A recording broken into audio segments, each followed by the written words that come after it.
There you go. There you go. We are the music makers, and we are the dreamers. Woo! Akira. Yeah, what is up? ¿Cómo estás?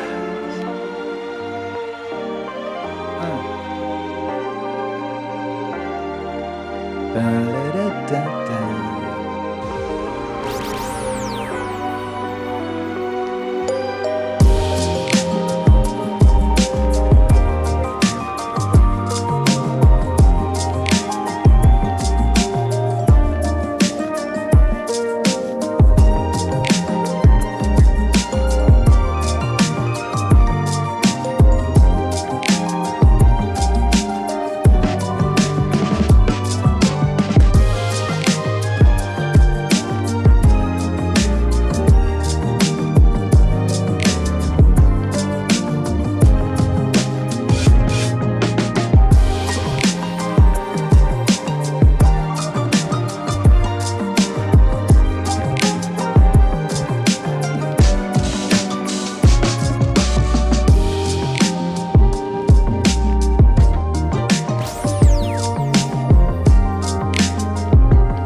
There you go. Hurrah! Hooray!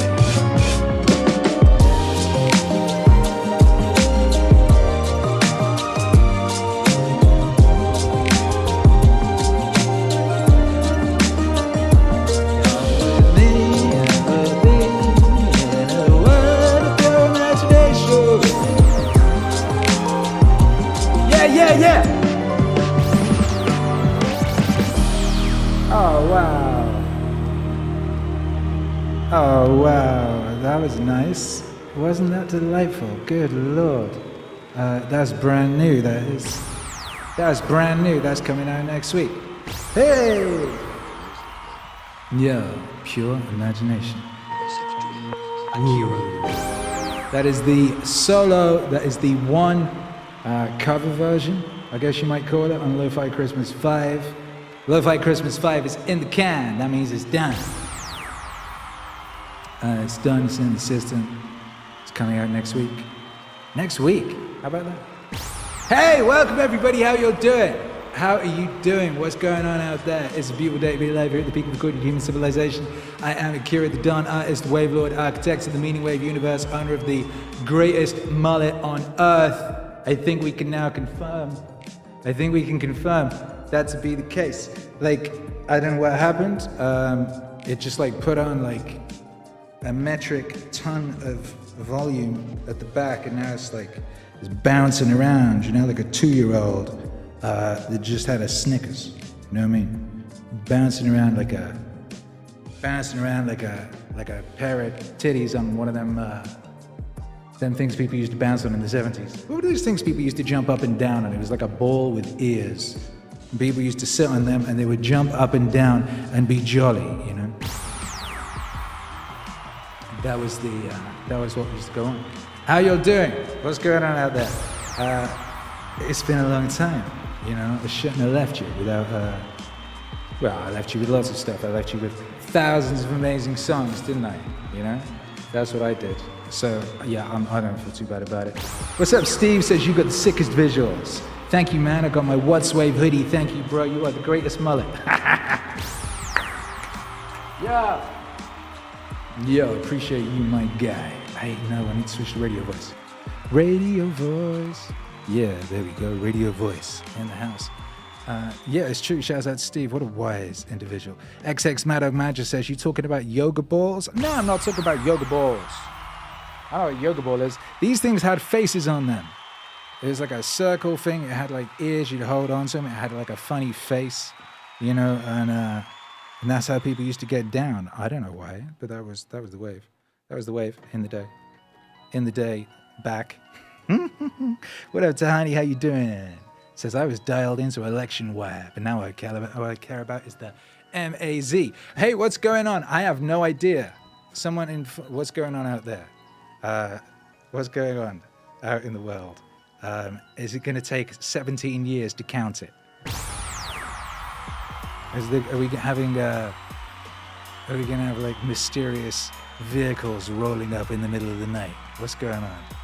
Is there some new shit, or are we just having are they just going to reuse some code? Hippity hop, says Shecky Pavel. Trevi Manel says hippity hop, says Shecky, and Trevor says gop. Hippity hop gop. Space Hoppers by Joe, says Nathan Dunn. I think that's right. I think that's what it is. Space Hoppers, that's what it is. It was the Space Hopper. David Book says, what do you mean I gotta wait 30 minutes for Meaningwave? Oh, that was a while ago. You don't gotta wait no more, we here. Don't gotta wait no more, we here. I was setting up. I don't know if you saw on, hey, look, camera 6 got ruined. Look, camera 6 is all fucked up. I missed CrossFit, right? I missed CrossFit I was getting everything working, and as camera 6 wasn't working, it was like, either I get camera 6 working or I go to CrossFit, and I thought people love camera 6. I can't so I didn't go to CrossFit. I was trying to fix camera 6, and it's all balked because I've got the microphone stand on the right hand side now, so it's in front of me, and I don't know, I'll have to work that out.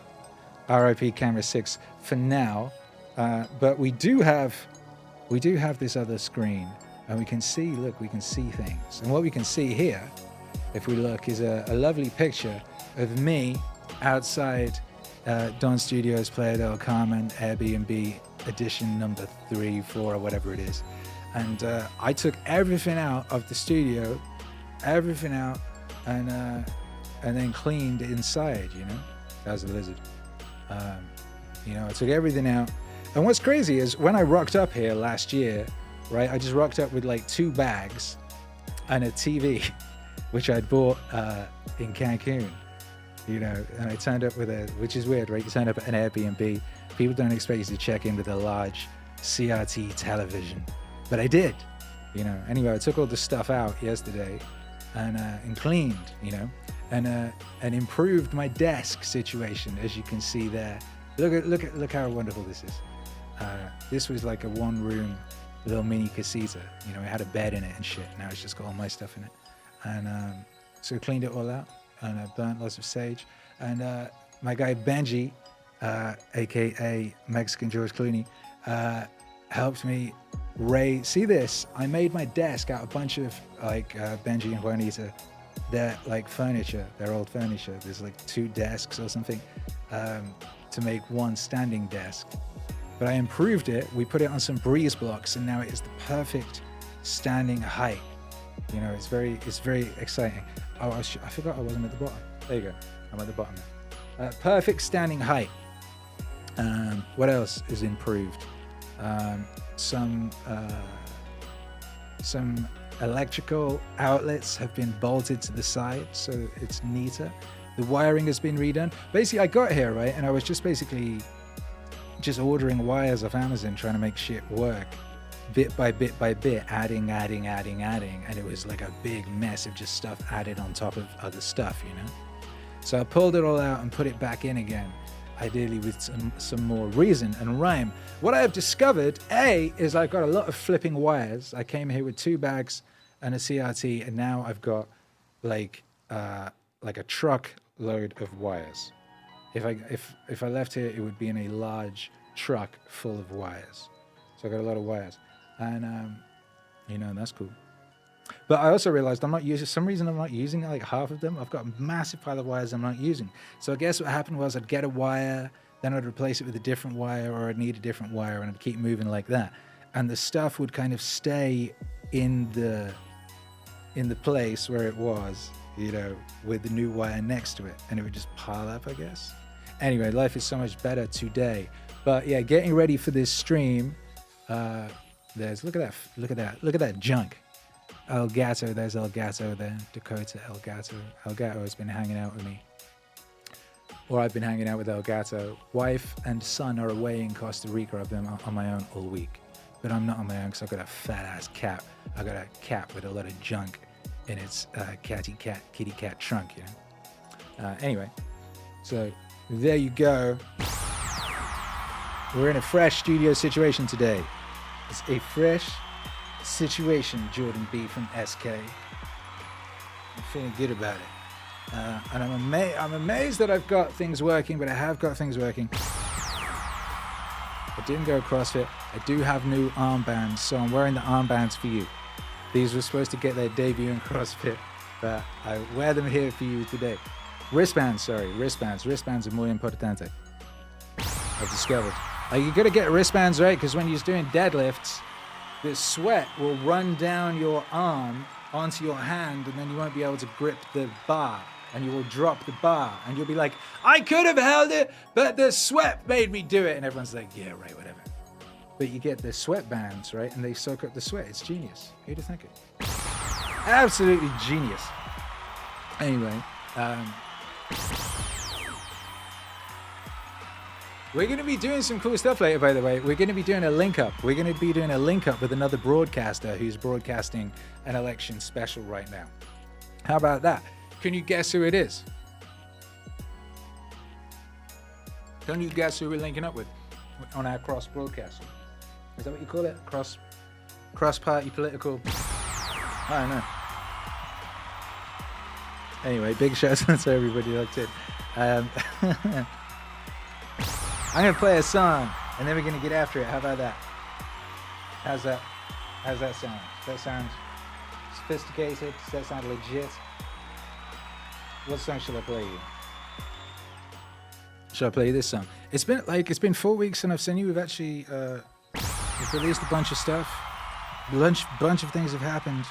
I went to Costa Rica to get a visa, and I made this. I think, as far as the question of God goes, I wish that science, which is supposed to explore these things, refuses to explore the fundamental question that is of interest not only to religious people, but intensely to atheists as well. They spend a lot of time thinking about something they don't care about, or they pretend they don't care about. That science should spend all their time.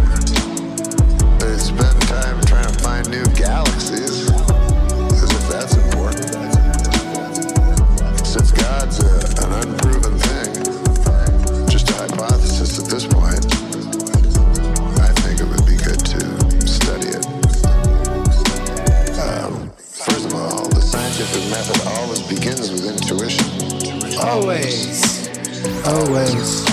The scientific method always begins with intuition. Always. Einstein used intuition. He did not study things objectively and find things. He was struck with something and then followed that notion that he had, or whatever you call that. I call it intuition.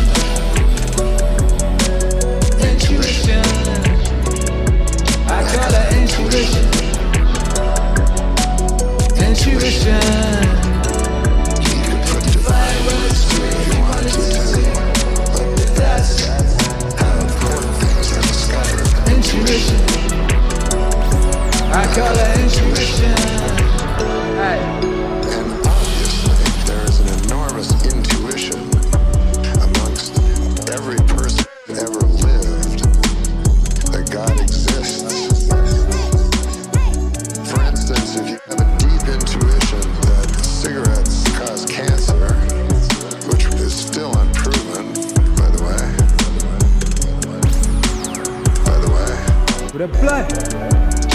You don't need evidence. In a court of law, you certainly don't need evidence. You don't need a body. You don't need to find a dead body of something. If all things point to something, I don't know. I have very strong belief in intuition.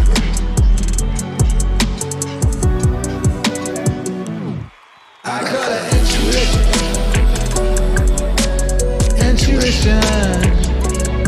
I call it intuition. You can put divine words to it if you wanted to say, but that's how important things are discovered. Intuition. I call it intuition. I just find everyone believes. Some people pretend not to. For instance, you will never see an atheist argue that God doesn't exist because the tenets of Scientology are absurd. They will always pick Christianity. It's very interesting that they choose the God that they decide doesn't exist, which means really they're choosing the God they think exists. Oh, no.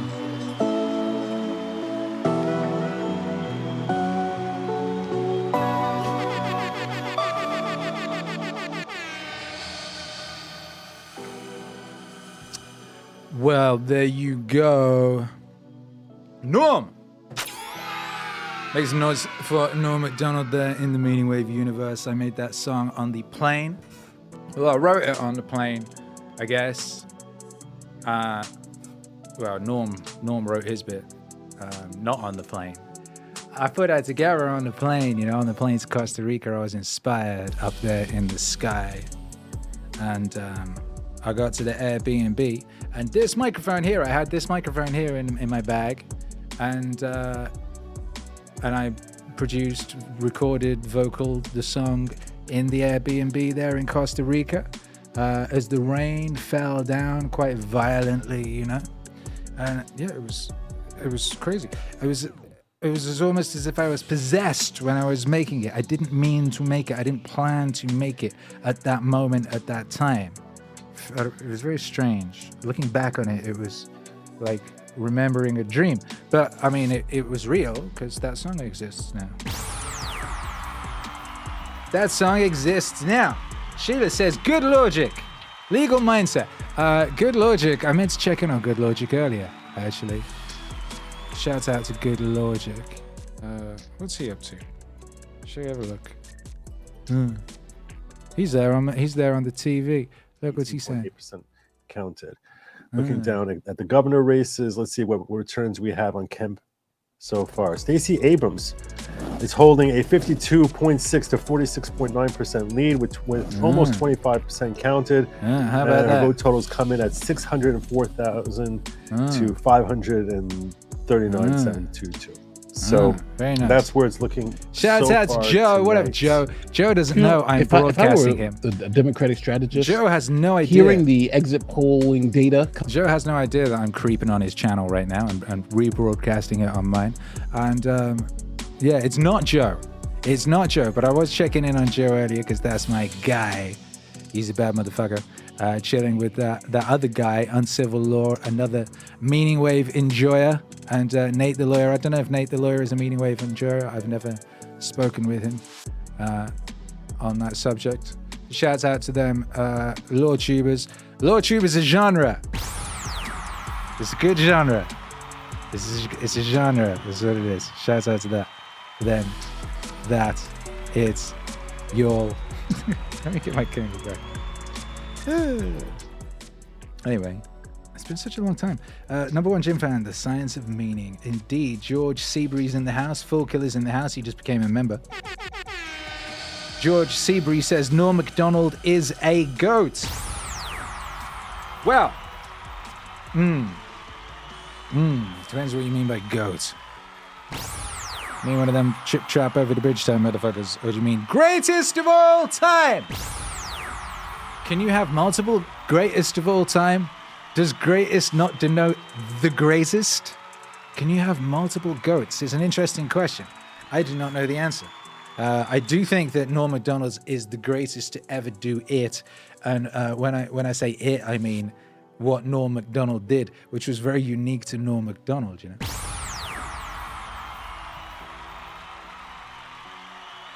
Sheila says, Akira the Dawn, you got a shout out from Mark Grober on Hanley's Friday night show. Eric Hanley, what about motherfucker? That's nice. Someone send me a link to that. I'm trying to keep tabs on all these things. Clip them and post them on vertical video format channels. What up, Nick says, you bet I voted with that intuition today.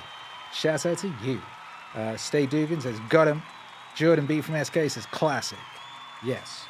Yes, indeed. Sagittarius is in the house. Scoops is in the house. Sheila is in the house. Crypt Orchid is in the house. Says, cheers, mates. Abrams ain't winning. Look, we're not going to know until they've, counted the votes and then counted them again and kept counting them until the desired result is in. That's how elections work. Didn't you know? Didn't you know that's how democracy it works? That's democracy. Shecky says many greatests. Sagittarius says many can be greatest, but only one can be greater. I'm so confused by that I couldn't even begin. Parunga Daddy says what it do? What it do?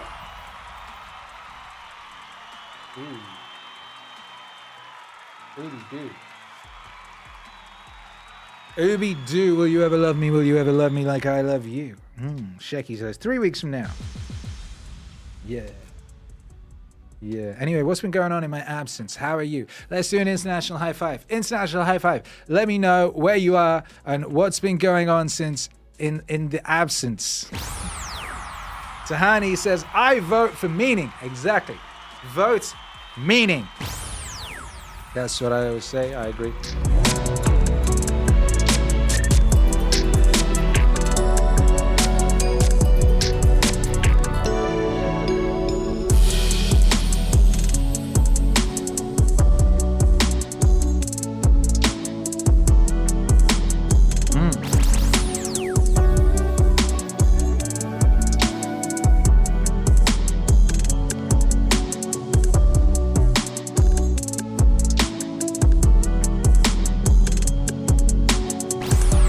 International high five. Let me know what's been going on.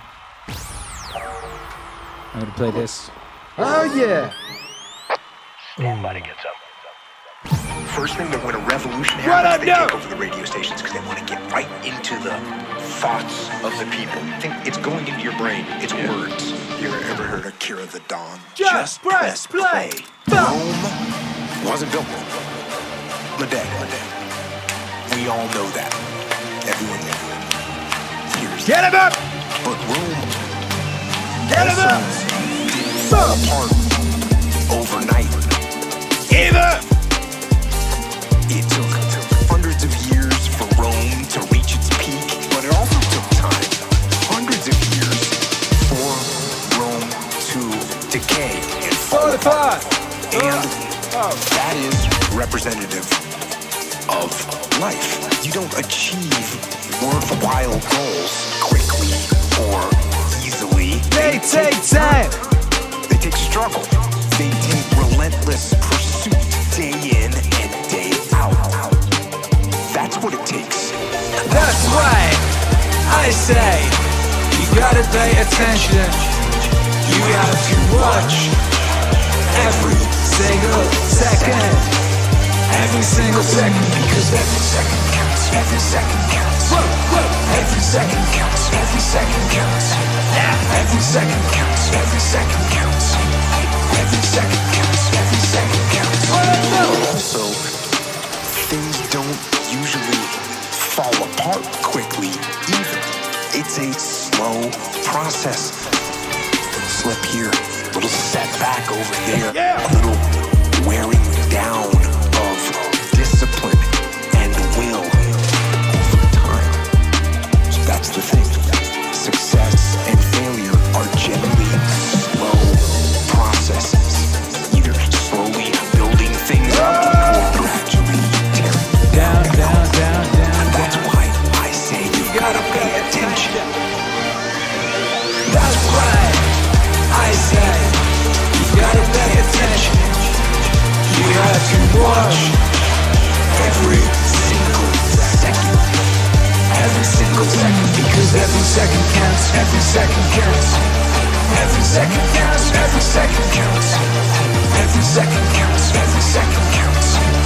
Every second counts. Every second counts. Because those seconds, they turn into minutes.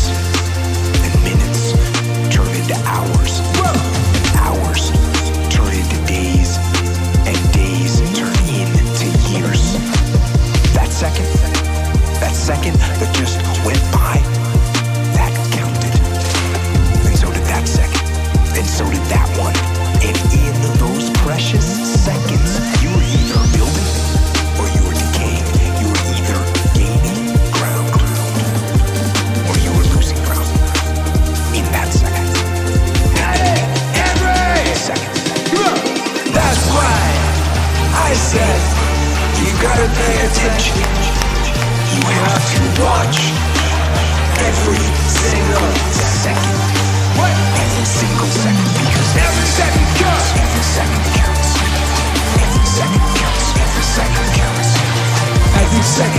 Every second counts. Every second counts. Every second counts. Go.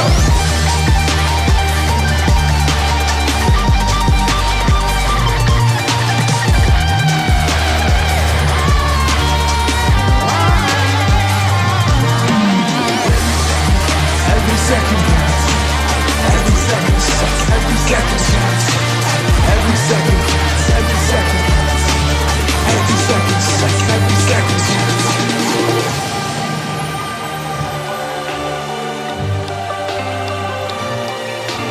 So make every second count.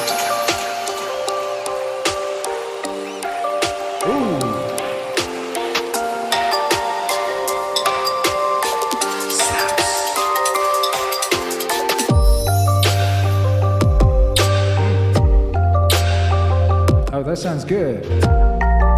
Oh, that sounds good. How about that? Sound of the waves.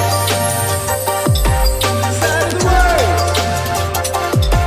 Sound of the waves. Oh my goodness, what is that? What is that? Sound of the waves. Yo, what's cracking? Okay, you were just listening to Akira the Don and Jocko Willing from everyone's favorite album of this year. Get some. Get some. Big album, certified. Jocko approved. You approved. Most importantly, approved by you. You know, and that's a beautiful thing. Hello, Ben.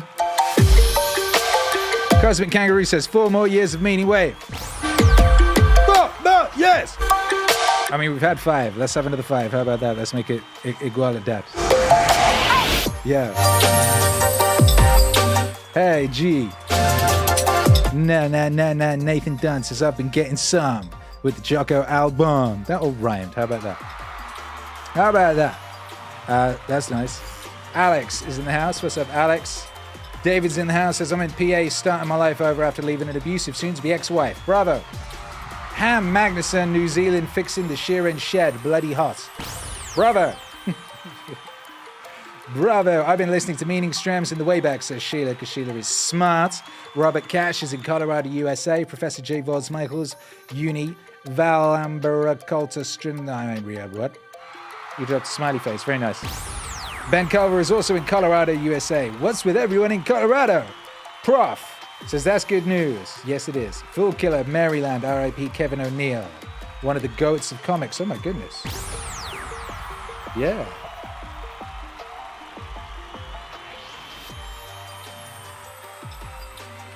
God bless. La Left V.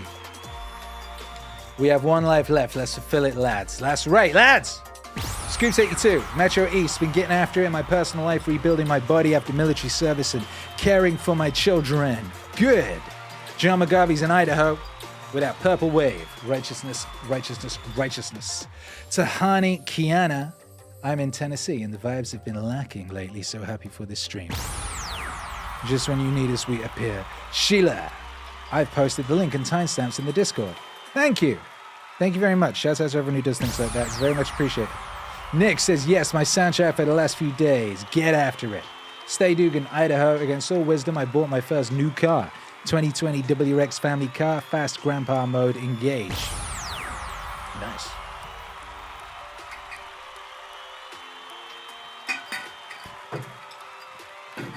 Drinking on stream is okay, eating is not. Oh my goodness. You know that bug-eyed fake socialist bartender lady that they like, who wants to be a pop star? What was that show? Pop Stars, American Idol. They did that thing with a bunch of people who were like, yo, right, let's get some fake politicians. And they got this crazy boggle-eyed lunatic out of a bar, you know, and gave her a TikTok. And I don't know, I think the magic is wearing off. She looks like Jar Jar Binks, this lady. I remember when she like appeared on the political scene and people were going, yes, a red lip. People were very excited about a red lip.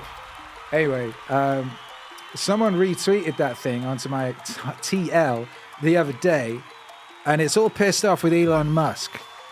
Like, as a lot of people are, not people, NPCs Pissed off with Elon, my guy Elon. Our friend Elon, our brother in Christ. Our brother in meaning, Elon. Some people are very angry at Elon. They're very upset that their enemies aren't all like immediately yeeted. I mean, you know, I don't know. I don't think much has changed at Twitter. I haven't seen much. The only thing that seems to have changed at Twitter is that like certain people are really even more annoyed than normal. These people are always angry. They wake up looking for something to be upset about, you know? They're really upset now. And like Kathy Griffin got yeeted off of Twitter and they're really upset about that. Now that's a despicable person right there. I mean, I don't miss seeing they're just really, really hateful. These people always talk about hateful. This is a very hateful person, full of hate, brimming with it, very angry all day long. Anyway, that's beside the point. That boggle-eyed Jar Jar Binks looking ass red lip, sort of like who wants to be a millionaire pop idol politician lady, did like a tweet TikTok thing that everyone was retweeting onto my timeline. I don't know why, being like challenging Elon Musk to a fight or something.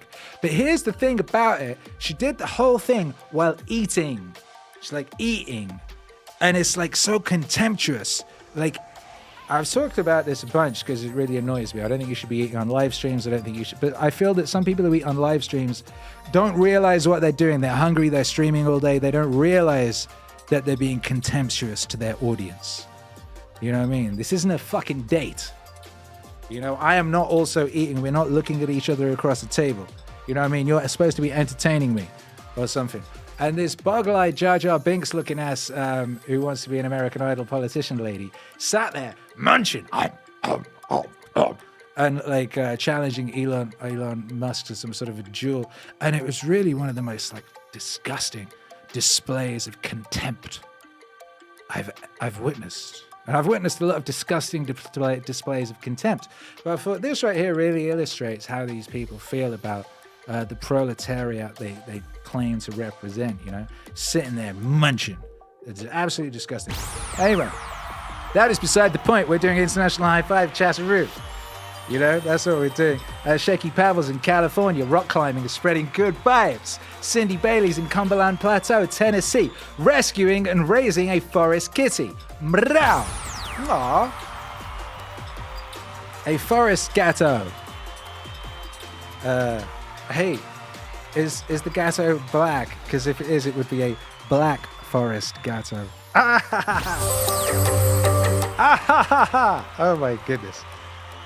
Ben Carver says, came for the red wave, stayed for the Meaningwave. Exactly. Stay Dugan, what's up? Love this beat, says G. John says, lol. Lara Left V says, the only reason I'm paying for music is because Meaningwave exists. Quite right, too. George Seabury says, Ju! Member Stone's in the house, says, woot woot. David Book is in the house. George Seabury is in the house. Theo Leo is in the house. Says, what's up, Akira? What's up to you? David Lopan is in the house. Solomon's son is in the house in Texas. Shouts out to the old country. Chris Champagne says, big booty Latina. Glenn Chalmer is in Oklahoma cooking a ribeye steak. Quite right, too.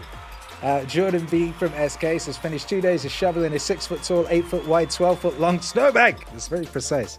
Had some help from one of the greatest neighbors, thinking if I had enough, I'm waiting for today's results. Headed south soon. Well, you'll be waiting a long time. Every time I log into some sort of an app at the moment, and I live in Mexico, the app tells me, oh, by the way, don't know if you know about this, but it can take weeks to count election data and to know who has won. Also, Rojo Mirajo. So, yeah, I wouldn't bother waiting up. I remember last time this happened, I actually invested something in it. I watched that last presidential election, and it was very creepy. I don't know if you remember it. It was very, very creepy. It was when everyone was playing the game of Tom Hanks' disease. It was the Tom Hanks' disease game. Everyone was playing it. Some people were playing it harder than others. There was this creepy old head-sniffing weirdo, and no one was going to vote for this weirdo. There was loads of pictures of him sniffing children's heads You know, even his daughter was terrified of having showers with this individual. It's like, no way anyone would vote for this freak. He also seemed to be dead. You know, occasionally you'd see him, he'd be bumping into things or forgetting his name or dribbling or talking about people pulling hair out of his legs or something. It was a very strange time. And he would hold his rallies, you know, in his rallies, there'd be like 8 people there. And what they would do is they'd put a circle and someone would stand in the circle. Then about 16 miles away, they'd put another circle and people would stand, someone would stand in that circle. And if you looked at it from above, it like mapped out like a sort of satanic symbol or something like that. I thought they were trying to open a portal, you know? That's what I thought they were doing. I saw a video of the election day thing, and it was a weird garden, and there was about 8 of them in this garden in these weird circles. It looked like something from The Prisoner, which was an excellent TV show from the 60s that I recommend highly. Anyway, there was no way anyone was voting for this weirdo, and there was a very entertaining orange fellow, and lots of people seemed to like him, you know, so it seems that that's what was going on. But then I was watching the television, and the creepy old head-sniffing man appeared on the stage, and in front of the stage were a bunch of cars. It was very weird. It was like a drive-in movie theater, but there was no people at the drive-in and there was no movie, just a weird, creepy old man who appeared to be being jerked around on strings. Literally, at one point, I was looking at him, and he went like that, and his eyes started twitching, and he said, "Oh, yeah, no one's going to know tonight. Everyone go to bed. The truth will be known tomorrow or another day." And everyone went, "Oh, this is a bit weird." And a feeling of dread washed across the nation. And it was then known that some weird shit had happened. And that was the last time I paid attention, you know? I don't know if anyone else remembers it like that. That's how I remember it, you know? It was really weird. Like, there were these cars. It was all the same car. I think it was a Land Rover. It was like a bunch of Land Rovers. It was like, you know, in the movie Cars, these cars, like, have faces, you know? And they kind of... You can't get... Cars are big. You know what I mean? It's not like people. You can't pack too many cars together. So it's like cars in the movie Cars go to see a country band. You can only get about 6 of them in the venue, you know? And it was a bit like that. Very strange. Anyway, I don't know if there's going to be anything like that going on tonight. I don't know. I'm here. I'll pop in on some... We'll have a look at someone's live streams a bit and see if we can see anything. Ozzy Smith says, anyone remember that Mayan calendar ending? It was supposed to end on December 21st, 2012. Is it possible they were off by a decade? Hope it wasn't a translation error. Mayan to English or something. I know a bunch of Mayans. See this green screen here? No, you don't. You just see space. It was installed by Mayans. They have their own language and very specific swear words. I like them very much. Anyway, they were right. I've told you about this before. They're correct. What happened was, at the end of 2012, that's when everything changed. That's when the current incarnation of the mind disease appeared in all its glory, first in the comics industry and then went rampaging around the world. The world in 2013 was radically different to the world of 2012. At the end of 2012, everything did indeed change. We fell into another world, another thing, something else. Something died and something was born. Them Mayans were completely correct. The only people who were wrong were the people who made movies saying that the change would be reflected in tsunamis or something. I don't know what people thought was going to happen. But I believe that they were completely correct, and if we look back, we can see that they were correct. So there. Bungie Animator says, this is the best recap of the election I've ever heard. Hey, I missed the bit where, like, the guy who was the president, like, came out to have his party, be like, yay, woo, woo, and had a really, really tall son who saw everything and will not forget what was done to his family and his father, and will have his vengeance. The very, very, very, very tall boy will have his vengeance. Jordan B from SK says 12 years cycle. George Seabury says, teach fish man forever, give a fed day, Bo Jiden. Yo! Yo! Who wants an international high five? I think you do. What camera do you want to go on? Do you want to go on camera 6? You can have on camera 6. How about that? 3, 2, 1. High five. Oh! Wendy in the Galleria. It's Be All Day Be Alive. We out here. Let's get it. There's a myth. There is in the beginning the divine bird which lays the egg of the world. And the egg splits. Then the upper is the heavens and the lower is the earth. So when the worlds are manifested, the Lord breathing out says, hung. And when the worlds are withdrawn, the breath comes back. Sound of the waves. Sound of the waves. Sound of the waves. Sound of the waves. Sound of the waves. But if you say waves. hung, Come sa, hung, sa, hung, it becomes sa, hung. Sound. Sa, Yeah. sa, ahang. That means, sa means that, the truth, ahang, I am that. Imagine when we get to the final moment in which the world is blown up. Imagine the countdown. This is the end. Somebody's pushed the button. 8, 7, 6, 5, 4, 3, 2, 1. Sound of the waves. Sound of the waves. Sound of the waves. Yeah. Sound of the waves. Sound of the waves. Sound of the waves. Yeah. Sound of the waves. Yeah. Sound of the waves. Hey, what is that? What are you listening to? What are you listening to? Sound of the waves. And you can sit and listen to the little waves on the seashore. And you get back here into this kind of thinking and you're hearing the ocean of the universe going. And that's your breathing too. It's all one rhythm. So it may be that every star was once a planet populated by intelligent people who found out about the fundamental energy of the universe, blew themselves up.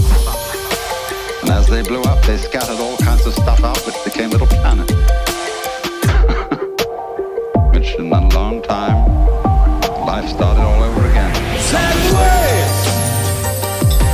Sound of the waves. Sound of the waves. Sound of the waves. Sound of the waves. Sound of the waves. Sound of the waves. Sound of the waves. What are you listening to? What are you listening to? Sound of the waves. Sound of the waves. Sound of the waves. What are you listening to? What are you listening to? Sound of the waves. Sound of the waves. Sound of the waves. Sound of the waves. Sound of the waves. Sound of the waves. Sound of the waves. Sound of the waves.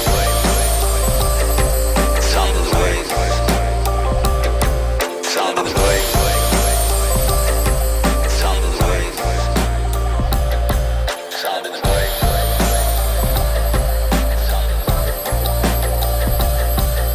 I'm deep in the cookie jar. The cookie jar is something that I've made up of all the failures of my life. All the things that I failed and I went back. I failed and I went back and I finally succeeded. All the things that kicked my ass. I put them all in the cookie jar because at times of hell, even the hardest men, in times of suffering, what we do is we forget how hard we really are. What? Because that's what suffering is. Suffering is a test. That's all it is. Suffering is the true test of life. And so that cookie jar travels in my brain. So whenever I get put in a situation where I have poopy pants, the woe with me mentality of, oh my God, life sucks. I take the 1 second decision. I step out of my life for 1 second, go in the cookie jar, pull up, oh, motherfucker, you were in 3 hell weeks and finished 2. One of those hell weeks, a guy died because it was so bad. Oh, you are a motherfucking badass. You are. I put it back in the cookie jar and I remember who the fuck I really am. I'm not the kid that was called nigga. I'm not the scared kid. This is who I am. It's a reminder of who you truly are at the core of yourself. This is who I am. But what I was saying to myself the whole time on that track, this is who I am. Self-talk and visualization are the two keys to my success. I believed for that last 19 miles, I was indestructible. Cause I took myself in that chair, crapping up my back, peeing blood in my leg, shin splints, stress fractures. I use all that for motivation versus negativity. I use it for motivation. I said to myself, who on this fucking earth would still be going right now? You are. You are. You gotta be the hardest motherfucker on the planet. Is it true? I don't give a fuck. At that time, it got me to the finish line of that fucking race. I believed it. I believe it today. I believed it enough to where my body said, he's not gonna stop. And I took all the negative things. I need to go to the hospital, this and that, and I use it all. Who the hell can even get out of that chair? This is who I am. Who the hell would even think about taping stress fractures up? This is who I am. You did. You did.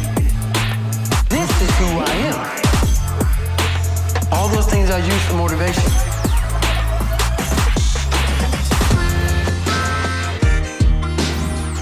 Yeah, yeah, yeah, yeah.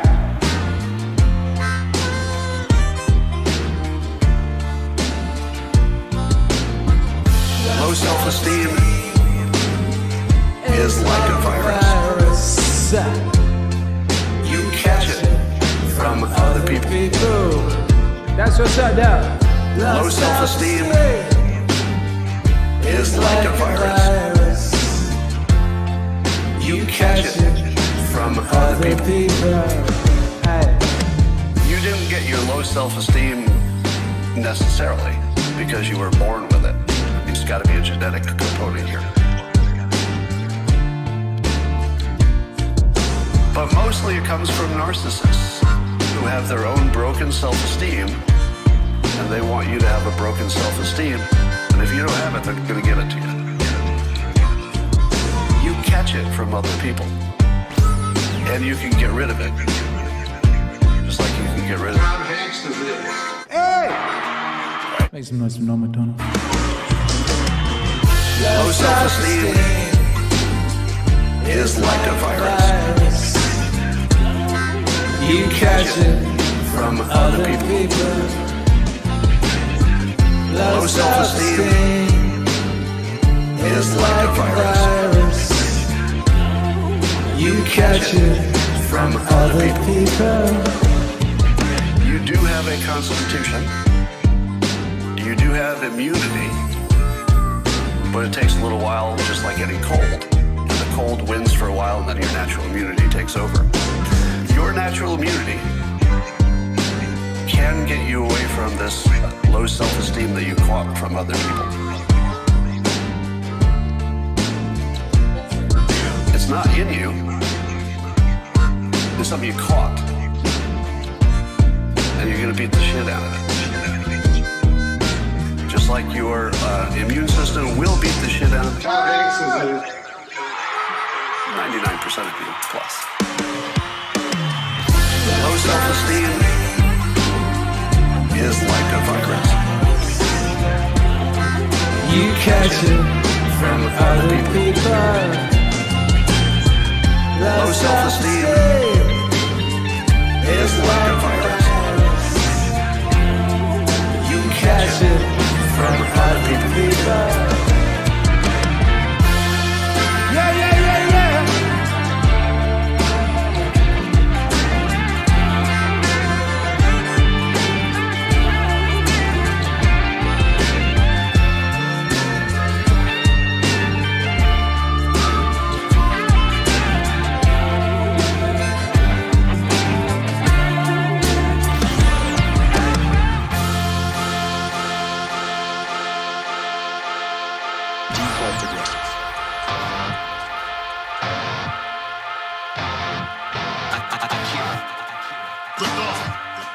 Do you know who Akira the Dawn is? Of course, he's amazing.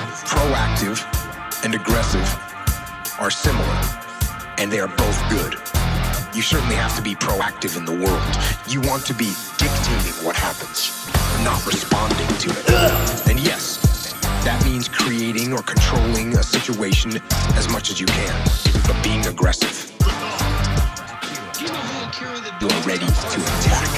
As I always point out, this doesn't mean you walk around with your chest puffed out, ready to bang heads with everyone around you. It doesn't mean you confront people physically or mentally head-on without a tactically superior plan. It doesn't mean you go straight forward into conflict without thought and without reason. It doesn't mean you engage in attrition warfare. No, that is almost never smart. Default aggressive. You are going to get after it. You are going to move fast. You are going to think fast. You are going to outthink and outmaneuver the enemy. Default aggressive. You are going to get after it.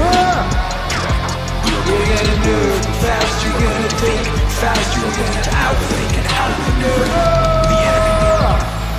If I think the enemy is going to attack me, I'm going to attack them first. If I think they are going to seize a piece of terrain, I am going to be there waiting for them. If I think the enemy is going to flank me, too late, I'm already flanking them. I don't view aggression as an outward attitude. I view aggression as an internal character trait. A fire in your mind that says, I am going to win. Win, no matter what. I am going to win. Yes, where I'm from, we have to be very aggressive. I am going to win. Yes. Come on, you're gonna get after it. You're gonna move fast, you're gonna think fast, you're gonna outthink and outmaneuver the enemy. Default aggressive. Get after it. You're gonna move fast, you're gonna think fast, you're gonna outthink and outmaneuver. Come on! I am going to battle, and I am going to fight, and I am going to use every tool I have to crush my enemy. And that tool might be fists, but it might be guile. It might be a frontal attack, but it might be a flanking maneuver. It might be an undeniable display of force, but it also might be a subtle political maneuver. That is what aggression is to me. The unstoppable fighting spirit, the drive, the burning desire to achieve mission success using every possible tool, asset, and strategy and tactic to bring about victory. Default aggressive. You're going to Get after it. You're gonna move fast, you're gonna think fast, you're gonna outthink and outmaneuver the enemy. Default aggressive. You're gonna get after it. You're gonna move fast, you're gonna think fast, you're gonna outthink and outmaneuver the enemy.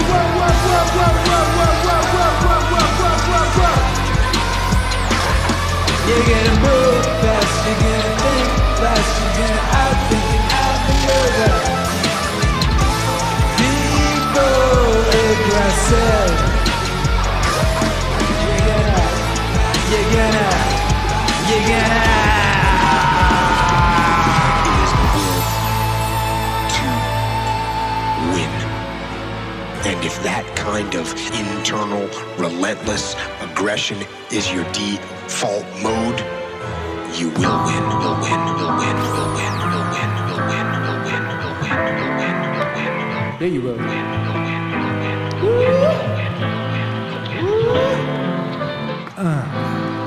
Hey, what's up, baby? Default aggressive, Akira the Don, Jocko Willing. Before that, we had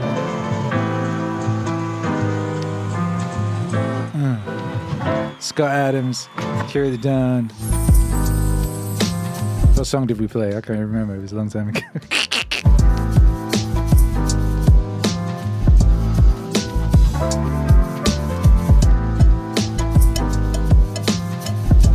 low self-esteem is like a virus. Of course, before that we had the Cookie Jar with David Goggins. Before that we had Sound of the Waves with Alan Watts. Too many bangers. So many bangers here and the Meaningwave instrument. Boo, boo, boo, boo. We just dropped a discount code. I saw some people talk about merch. I thought, oh shit, I haven't done a live stream for my people for a while. Let me hit them off with a little sploosh, sploosh, sploosh. 20% off everything for the next 24 hours. 20% off all apparel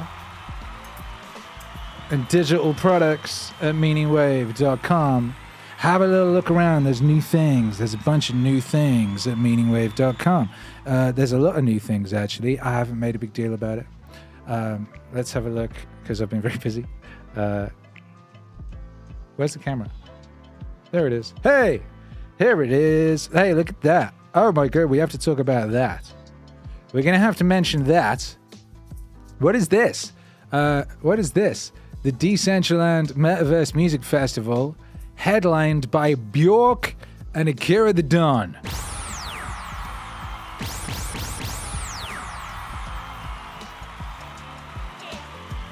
Do you know who Akira the Dawn is? Of course, he's amazing. Yeah, that's right. This is happening this week. This is this week. Who came to the first one last year, Decentraland Metaverse Music Festival? I know a bunch of you. I know Fool Killer was there. I know my guy Fool Killer was there. Yeah. They're upping the ante this year. And there's like 150 artists across 13 stages, I believe. Your boy Akira the Don is headlining the main stage on Saturday night at, I believe, 11 UTC. Bjork is playing Sunday. Pretty crazy. Yeah. So, make sure you're ready for that. Go have a look at meaningwave.com. There's if you don't know how to play in Decentraland, there's a little how-to guide in there. I'm going to make a video. But yeah, it's very, very epic. Look forward to very, very epic sets. And apparently there's, what do they say? Otherworldly cyberpunk landscape. Cyberpunk landscape. So that's pretty cool. There was an article about it in Wired. And what did they say in Wired? I'm trying to read from the other side of the room. It's very difficult. The music festival grounds are big enough to get lost in and only just find your way home, like in real life, says creative director Sam Hamilton. For a lot of people in the community, the standout show last year was Akira the Don, who's back this year performing on the main stage. Yes, that's right. That's right, Meaningwave out here existing in the metaverse. And that's very cool. If that ain't nice, I don't know what is. Something dawned on me. They announced that Bjork was headlining Sunday. And I was like, pretty sure I saw Bjork at a festival once. And I was like, oh, wait a minute. What was the first festival I ever went to? Oh, yeah. It was Reading in 95. I was 15, And I went to Reading Festival in 1995, and we got there on a Friday. We got there just as Menswear were playing, as I recall. My little brother did a bit of crowd surfing to Menswear. Pretty amazing. I was really hyped for Saturday, and I got down as soon as they opened the gates on Saturday morning. I was there, and I ran to the very front of the tent, the stage, and they've got this metal guardrail at the front, right, to separate the crowd from the stage. And I attached myself to that right in the middle, and I hung onto that motherfucker for dear life all day long. I saw James Hall, I saw Skunk Anansi and Little Axe and Corduroy and Shed 7 and Throwing Muses and Tricky and the Boo Radleys and Paul Weller and ultimately Bjork. And I was different after that. And very strange to think that one could time travel and to that boy and go, hey, you boy hanging off the front. Very excited to see Bjork. In 27 years, you'll be sharing a stage in something called the metaverse. Say, what the fuck is that? It's like the next iteration of the internet. What's the internet? Oh, yes, you don't know what the internet is, do you, little boy? They haven't invented that yet. Well, it's coming and it's good. You'll like it. You'll like it. What was also interesting about that day was I saw the Boo Radleys, and 20 years later, not 27 years later, or what was it? No, let me see, 50, no, 10 years later, 10 years later, 9 years later, 10 years later, 10 years later, the guitarist from the Boo Radleys, Martin Carr, would become my friend and would play guitar in my band, and we would go on tour.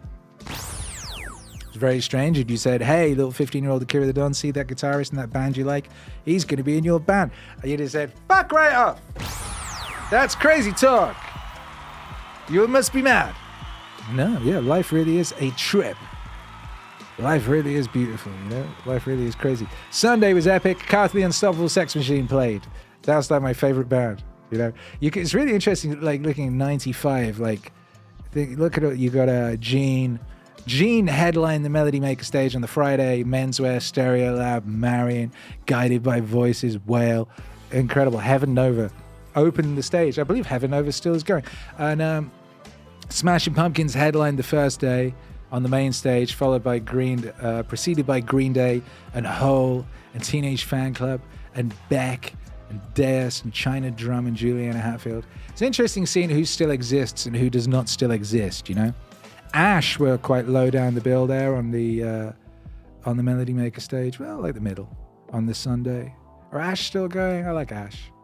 I went drinking with Ash once. They're bad motherfuckers. Kung Fu, do what you do to me. Anyway, the point being, there's young me. I think I was older in that picture. I couldn't find it. I was trying to find pictures of me. I actually did a scrapbook at Reading Festival. I took pictures on my little plastic disposable camera. I wrote a diary. I would love to publish that and share it with you, but it is in a storage facility in Wales. You know, so when I get it back, I'll dig it out and we can look at such beautiful things. You know, things of beauty like that. But anyway, yeah, very excited. Can't wait to see you all there. You know. Can't wait to see you all there at Decentraland, wearing your finery. You know, Cedric says 30 years ago, I was on the internet. Were you? Quite right too. You were early. I didn't know nothing about no internet till like 97. I think 97, the internet appeared for me. Just poof, there it was on a free serve CD. I said, oh, this is interesting. And immediately made a website. Immediately made multiple websites. Anyway, go meaningwave.com. You can get 20% off of everything for the next 24 hours with the code WAVE. All caps, WAVE. Go WAVE. And check out, I need to make a better link to it. Look, you can get digital albums now. This is a new thing we're introducing. But if you go to the Wave Art, right? Sort by new to old. Woo. You'll see we've been diligently adding the artwork for like everything to shirts, male and female. You know, user interface reality. And that's like this t-shirt I'm wearing type t-shirt. Look, there's a Naval one. There's that Richard. Look, so the idea being that whatever your favorite song is, your favorite release, you'll be able to get a t-shirt of that favorite release and you can wear it with pride. And also so that I can have literally like a t-shirt for every day of the year. Look, there's the A Dream Within a Dream one with a photo taken right here in player.com. And isn't that nice? You know. So check that out. Get 20% off all that right now. Very delightful. Look, there's the medium is the massage one. Medium is the massage. Ooh. Meaningwave.com.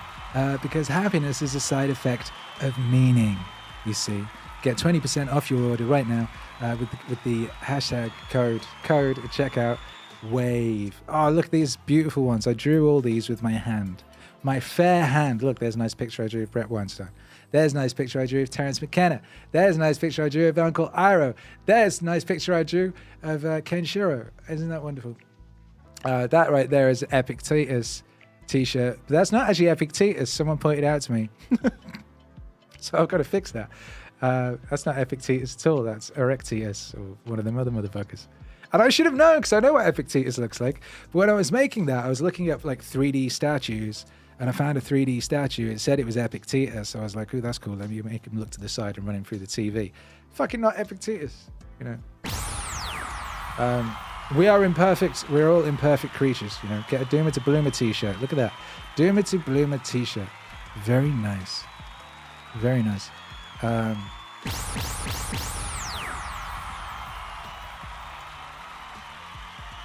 Anyway. So yeah, we're going to be at Decentra, baby. Decentraland. We're headlining the main stage. We're there on Saturday. See you there. If you've got any confusion or questions or anything, we will do what we can to let you all know. What up, Burt Reynolds Mustache? How you all doing? What up, quite frankly, says Akira, we're coming your way in 4 minutes. Oh, shit. Oh, shit. Let's check in on my guy. What's he up to? What's he up to? Sean Joe again. Who's subbed? We have more subscribers in there now. Ever since they rolled out the subscriber thing from yesterday. Cave Toad says, here's to fortified erections. Go check the Frank Jokes thread. Exactly. Frank Jokes thread. Gotta go find that. Exactly. Rook Castle. Jane, you ignorant slut. I agree. Cave Toad. So there's beautiful, quite frankly. Look at his beautiful and his beautiful set. He's got a bobblehead that looks just like him there. Is that new? Is that new? I don't have seen that before. He's got a nice mixing desk. And apparently he's coming this way. I don't know if he's coming this way or if he's going to be putting us onto his stream. I thought that's what was going on. When did he say? And how long? Cindy Beatty says, Akira the Don discount code is broken. Oh, great. That's not good. How can I fix the discount code and everything else? Boop, boop, boop, boop, boop, boop, boop. Yeah, maybe Mamadon can do it. I'll get Mamadon. Please fix the discount code. Should be way. Actually, maybe I can do it. I put it on.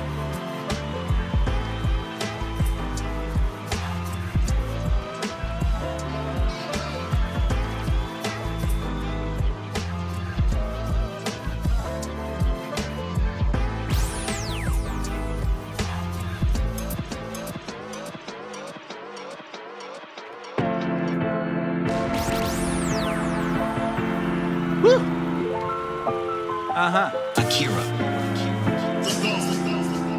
Damn, son, where'd you find this? Now then, what makes a nation strong? Taxes? There's nothing new about those either. The first income tax was paid by Abraham. It was written on a rock by the hand of divinity and handed to Moses at the top of Mount Sinai. And you might want to remember this. It was at the flat rate of 10%. It promised the wrath of God on anybody who tampered with or violated that law. Christ was born in Bethlehem because Joseph was on his way to pay his taxes. Joseph was a relatively well-to-do landowner. Yet the taxes exacted by Caesar Augustus were so exorbitant that he didn't have enough money left over to employ a trusted messenger for the mission. So though his wife was great with child, he made the journey himself. Christ was born in Bethlehem because Joseph was on his way to pay his taxes. Christ was born in a manger because there was a housing shortage when he got there. Our problems are not new. Not new. Christ was born in a manger because there was a housing shortage. Our problems are not new. Christ was born in a manger because there was a housing shortage. What up? Our problems are not new.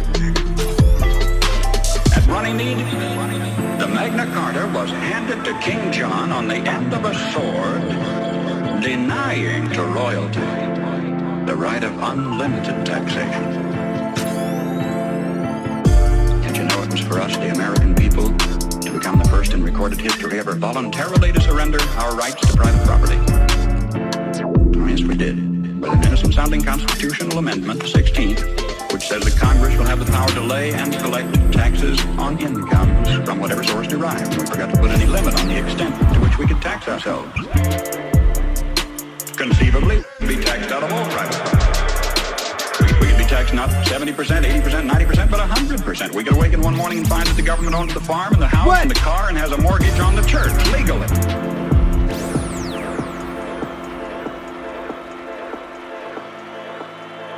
Yo, big. Shout out to mighty,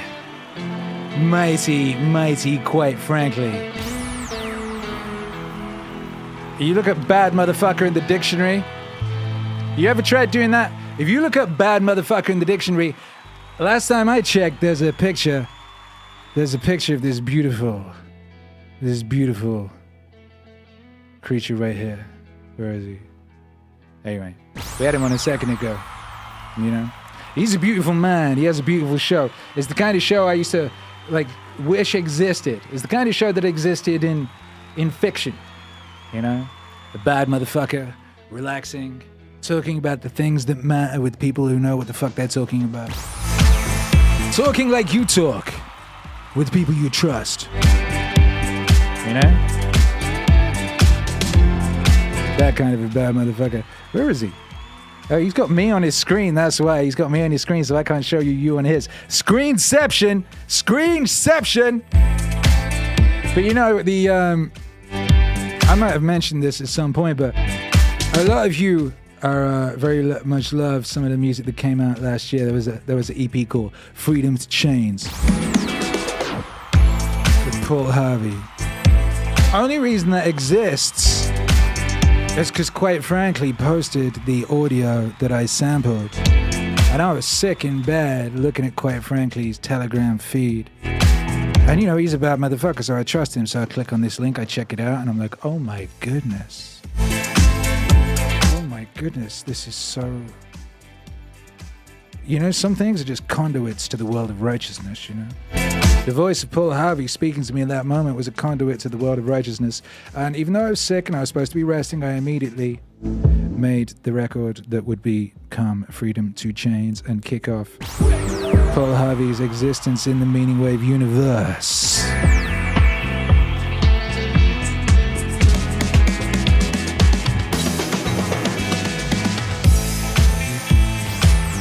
And if that were all, quite frankly, it contributed to this realm, that would be quite a lot, but so much more. So much more. So much more. So shouts out to brother, quite frankly. And we're going to dedicate this record to you. This is called Thank You, God.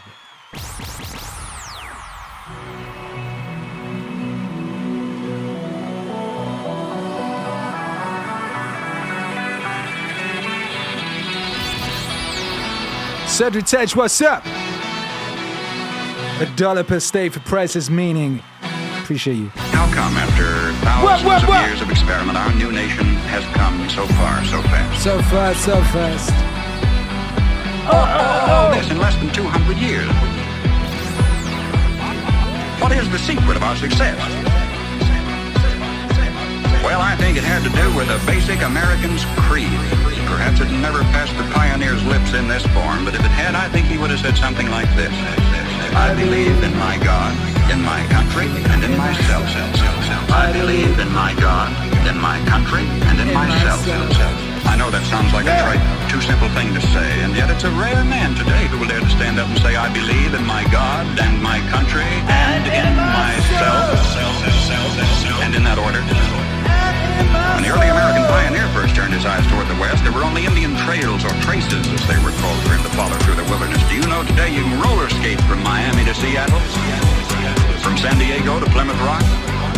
In this little bitty instant, historical time has measured our 7% of the Earth's population has come to possess more than half of all the world's good things. How come? Huh?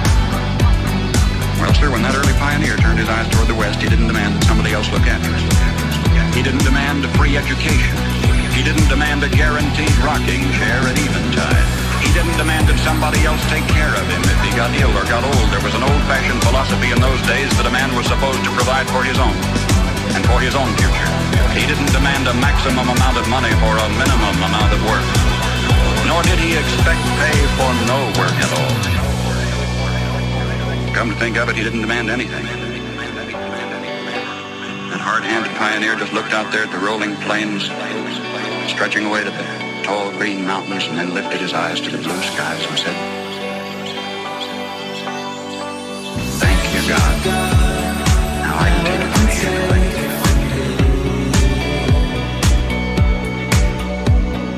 Thank you, God.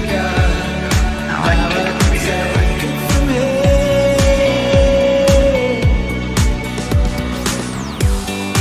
Well, that spirit isn't dead in our country. It's dormant. It's been discredited in some circles, driven underground, but it isn't dead. It's just that a few seasons ago, politicians baiting their hooks with free barbecue and trading a Ponzi promise for votes began telling us we don't want opportunity and security.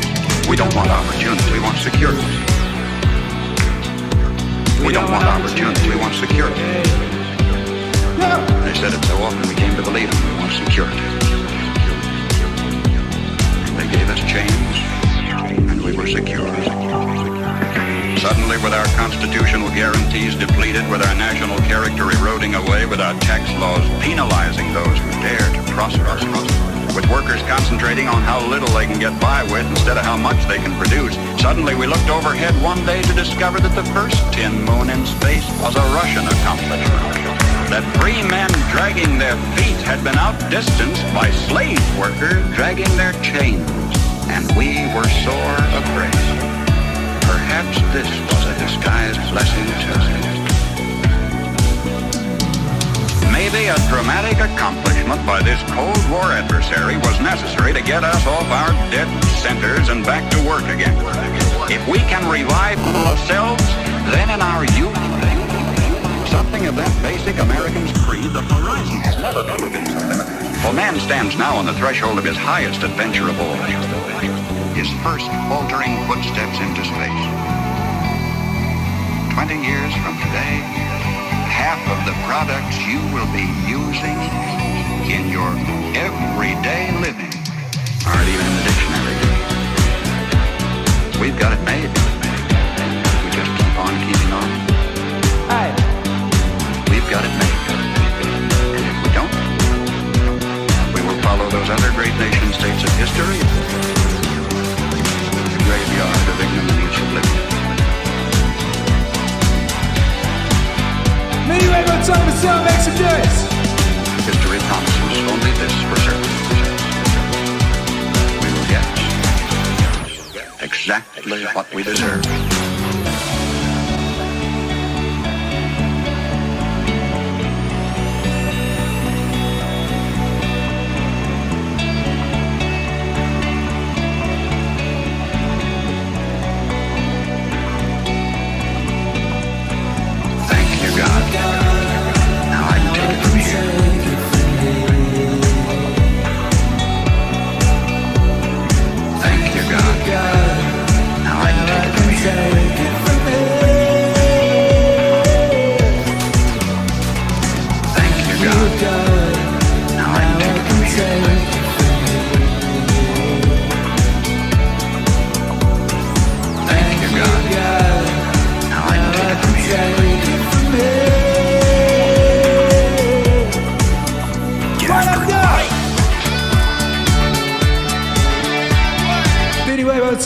make some noise.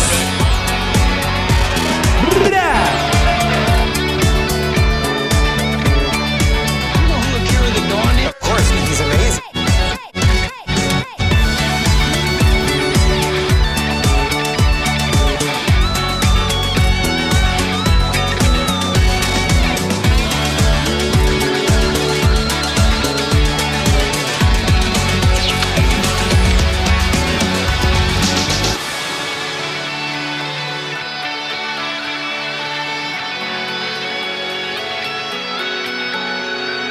Bop, bop, bop, bop, bop.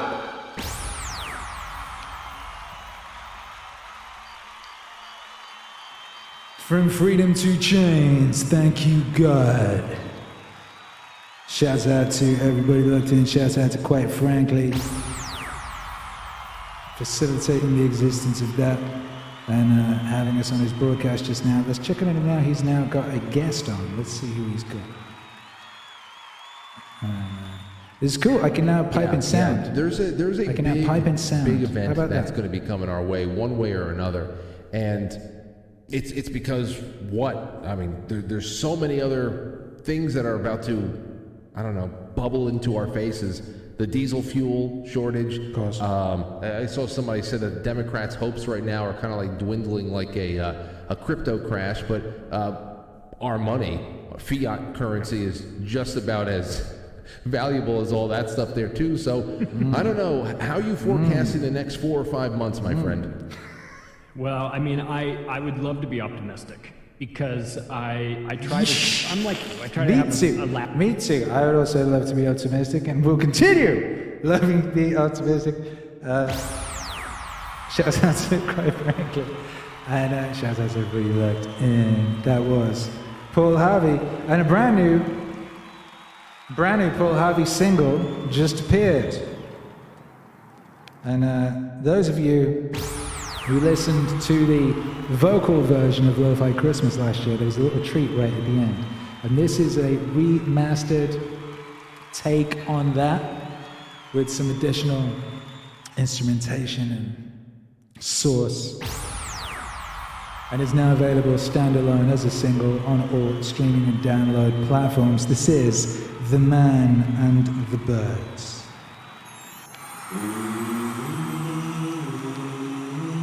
Tis the season.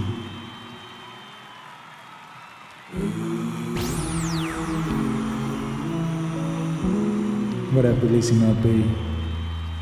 The man I'm talking about was not a Scrooge now. He was a kind, a decent, a mostly good man, generous to his family and upright in his dealings with other men, but he just did not believe in all of that incarnation stuff which the churches proclaim at Christmas time. It just did not make sense, and he was too honest to pretend otherwise. He could not swallow the Jesus story about God coming to earth as a man. He told his wife, "I'm truly sorry to distress you, but I'm just not going with you to church this Christmas Eve." He said he'd feel like a hypocrite, that he'd much rather just stay home, but that he would wait up for them. So he stayed and they went to the midnight service. Now, shortly after the family drove away in the car, snow began to fall. He went to the window to watch the flurries getting heavier and heavier. Then he went back to his fireside chair, began to read his newspaper. Minutes later, he was startled by a thudding sound, and then another, then yet another. At first, he thought somebody must be throwing snowballs against the living room window. But when he went to the front door to investigate, he found a flock of birds huddled out there miserably in the snow. They had been caught in the storm. In a desperate search for shelter, they had tried to fly through his large landscape window. That was what had been making the sound. Well, he couldn't let those poor creatures just lie there and freeze. So he remembered the barn where his children stabled their pony. That would provide a warm shelter. All he would have to do is direct the birds into that shelter. Quickly, he put on a coat and galoshes, and he tramped through the deepening snow to the barn, and he opened the doors wide. And inside the barn, he turned on a light so the birds would know the way in. But the birds did not come in. So he figured that food would entice them. He went back into the house and fetched some breadcrumbs and sprinkled those on the snow, making a trail of breadcrumbs to the yellow-lighted, wide-open doorway of the stable. But to his dismay, the birds ignored the breadcrumbs. The birds just continued to flop around helplessly in the snow. He tried catching them. He could not. He tried shooing them into the barn by walking around them, waving his arms, but instead they scattered in every direction except into the warm lighted barn. And that's when he realized that they were afraid of him. They were afraid of him. To him, he reasoned, "I'm a strange, terrifying creature. If only I could think of some way to let them know that they can trust me, that I'm not trying to hurt them, but to help them. But how? Any move he made tended to frighten them and confuse them. They just would not follow. They would not be led or shooed because they feared him. And he thought to himself, if only I could be a bird now. I could be a bird and mingle with them and speak their language and tell them not to be afraid. Then I could show them the way to the safe, warm barn. But I would have to be one of them, wouldn't I?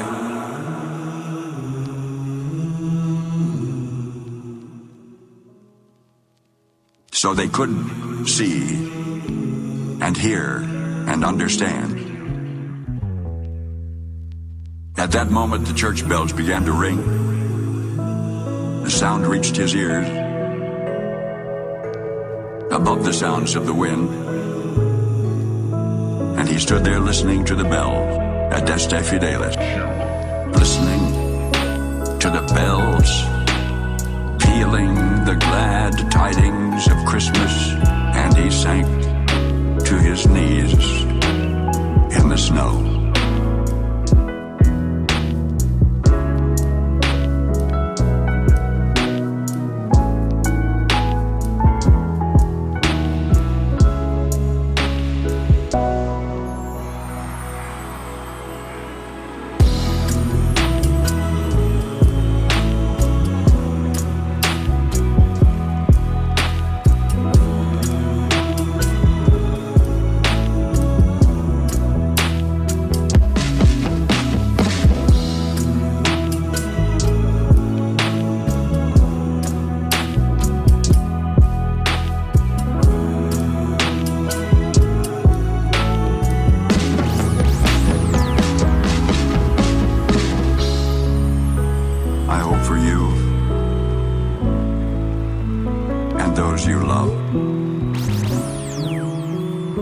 This will be a wonderfully Merry Christmas.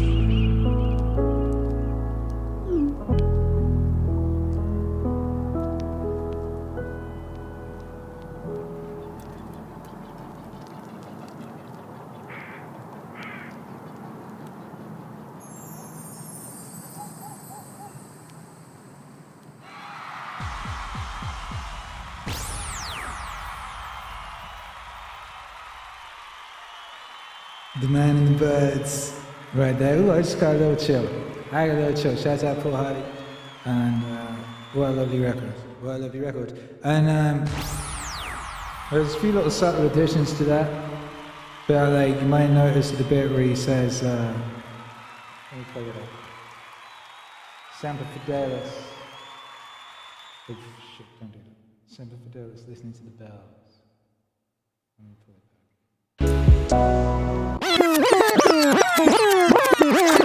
In the snow.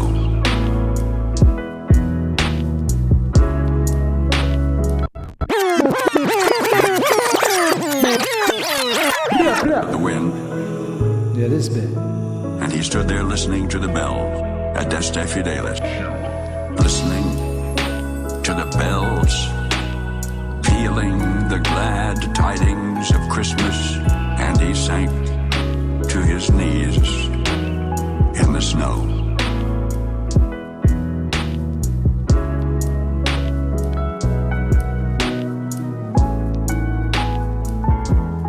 Now, who would have thought, Adeste Fidelis, O come all you faithful, he mentions that, and I was like, oh, I should have that play at that point. Now, just because you think something should play at a point in a song when the song already exists, doesn't mean that's going to work. Doesn't mean you get to do that. Doesn't mean it's going to be harmonically compatible, right? But in this instance, it was fucking perfect. To the point that, like, it added this extra level of transcendence to the record as far as I could tell. It was like this, it was already very beautiful, but it really pushed it over the edge. I was quite shocked. And I played it, and I played it a little like lazily. I like kind of played it a bit too slow, and that was perfect. Dum, dum, dum, dum, dum. Which was kind of a cock-up, and it was perfect. So Shout out to that. Yeah, that came out super nice. Full Killer says the new Christmas album is going to be dope. Yes, it is. 17 tracks. 17 brand new Christmas bumps for you, you know, for you and your family, with which to enjoy this time, you know, this time that is coming up very fast, roaring up on us. You know, some people are already celebrating it. My friend Jason Eva in the Philippines, they're already celebrating Christmas. They had a Christmas tree up like 4 weeks ago or something. They're like very, very about that Christmas life over there, apparently, which is, you know, I'm all about that Christmas life. You know what I mean? Christmas is a feeling, you know, and I hang on to that feeling all year long. That's what I do. I hold on to that feeling, you know. I don't let it go because it's one of my favorite feelings, you know. It's really exciting. It's really, you know, people always say, it's really exciting when you've got a kid because they love it so much, and that kind of joy in your life and that kind of excitement and looking forward to something is a truly beautiful thing. Full Killer says the Akira Christmas album is more exciting than Christmas. Well, thank you very much. It's really good. I'm really happy with it. I'm really excited. Also, it's, what can I say about this year's Christmas album? 17 tracks. They're quite short tracks. I wanted to make it so that you'd want to play them again and again, you know. And I also, you know that thing about time travel? You know the thing about, talk about musical time travel? It's lo-fi Christmas, right?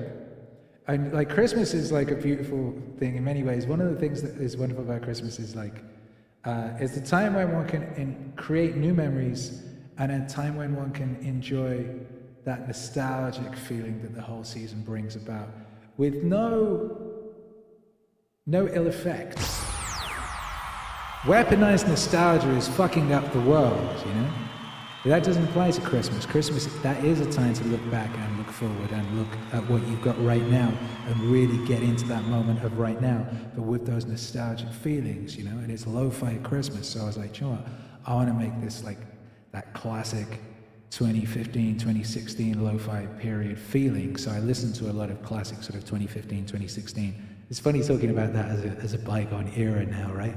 But it is, you know, and I listened to a lot of that stuff and I closed my eyes and I was teleported back to that place.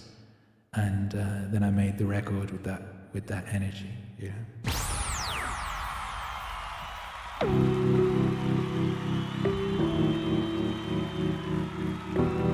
Gustavo Sampio says, you do look very progressive. Sorry, but I had to say it. I don't even understand this thing. What does that mean? Akira. I look like someone who's moving forward. What does that mean? I look like someone who's... I don't know. I don't even know what that means. Anyway, I'll take it. Let me see who do family. There's a song called World is Going in Circles. About 290 years after Christ, a Roman emperor named Diocletian took over. He really grabbed the bull by the horn. He took over in a period of turmoil and severe depression. The first thing Diocletian did was call in the gold and close the banks and raise the taxes. He reduced the power of the Senate, delegated its power to a lot of Newsflash. Mama Dunn has made a new code. The code wave did not work. I don't know why. She made a new code. All caps, wavy. All caps like the man named. All caps like the man named Wavy. W-A-V-E-Y. For 24 hours, get 20% off everything. Dang says Progressive Dawn with the rainbow shirt. You already know, baby. I'm reclaiming this rainbow. This is for everybody now. This is for everybody. I'm taking it back for the people. Got me taking the whole rainbow, you greedy motherfuckers. Got me having that whole fucking rainbow. Shit. You know what I mean? Communists, they took one color. They said, we will have red. You know what I mean? We will have red, they said. Prince said, I will have purple. Meaningwave said, I too will have purple. Certain motherfucker said, we will have everything. No, you will not. Don't be greedy. You know what I mean?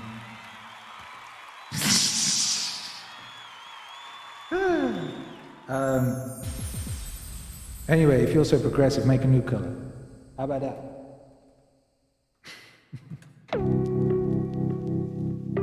Meaningwave.com, 24-hour sale, 20% off everything just for you, people locked into this stream. 20% off everything. Code WAVY, all caps. Yeah. About 290 years after Christ, a Roman emperor named Diocletian took over. He really grabbed the bull by the horn. He took over in a period of turmoil and severe depression. The first thing Diocletian did was call in the gold and close the banks and raise the taxes. He reduced the power of the Senate, delegated its power to a lot of little government bureaus. Do you know they even had a Transportation Act back there? Prescribing the fee required to rent one laden ass per mile, and at today's rate of exchange it would have amounted to about 1/8 cent per mile, which meant that in order to make a profit, a jackass would have to carry 5 passengers. That was simply beyond the capacity of the jackass. Diocletian put millions of people on the public payroll. When this failed to do the job, the country was still in trouble. He asked more personal powers for himself. For brief, incidentally, they were stand powers. He used them all at once. He froze wages, he froze prices, he froze jobs, he stopped profits, he dictated to the farmer what he should plant, when and how he should sell it, and for how much, and he rationed food. What happened? The labor market closed down. Incentive was gone. Farm life became dependent on bureaucratic red tape. Exorbitant taxes cost the farmer his land. He kept for himself only a small plot on which he might grow turnips for his family. He lost the rest of it to the state. And without food and with incentive gone, city life stagnated and declined. Rome passed into what history has recorded as the Dark Ages, lasting 1,000 years. Lasting 1,000 years. Just by turning to the left, the world has gone in circles. The world has gone in circles. The world has gone in circles. Just by turning to the left, the world has gone in circles. The world has gone in circles.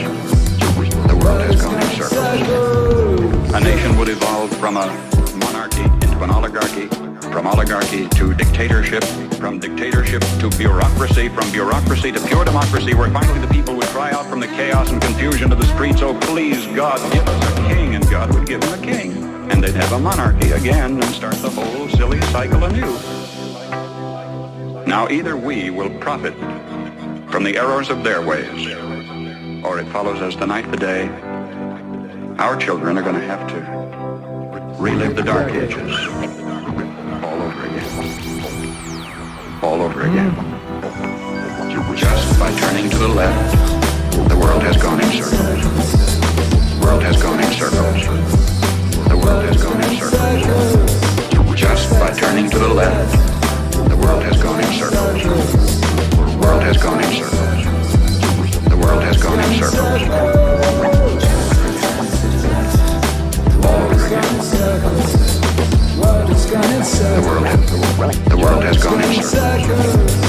Just like turn to the left. World is going in circles. World is going in circles. The world has gone in circles. Just like turn to the left. World is going in circles. World is going in circles.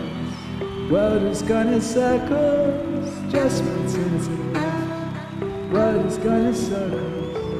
World is going in circles. World is going in circles. My guy, Paul Harvey. Oh my goodness.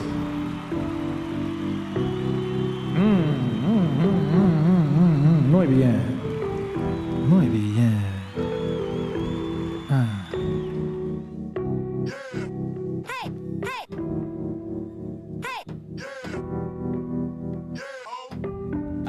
Akira. What's cracking, baby? How you doing? It's election night, Meaningwave Live. This is some kind of an election or some shit. I know.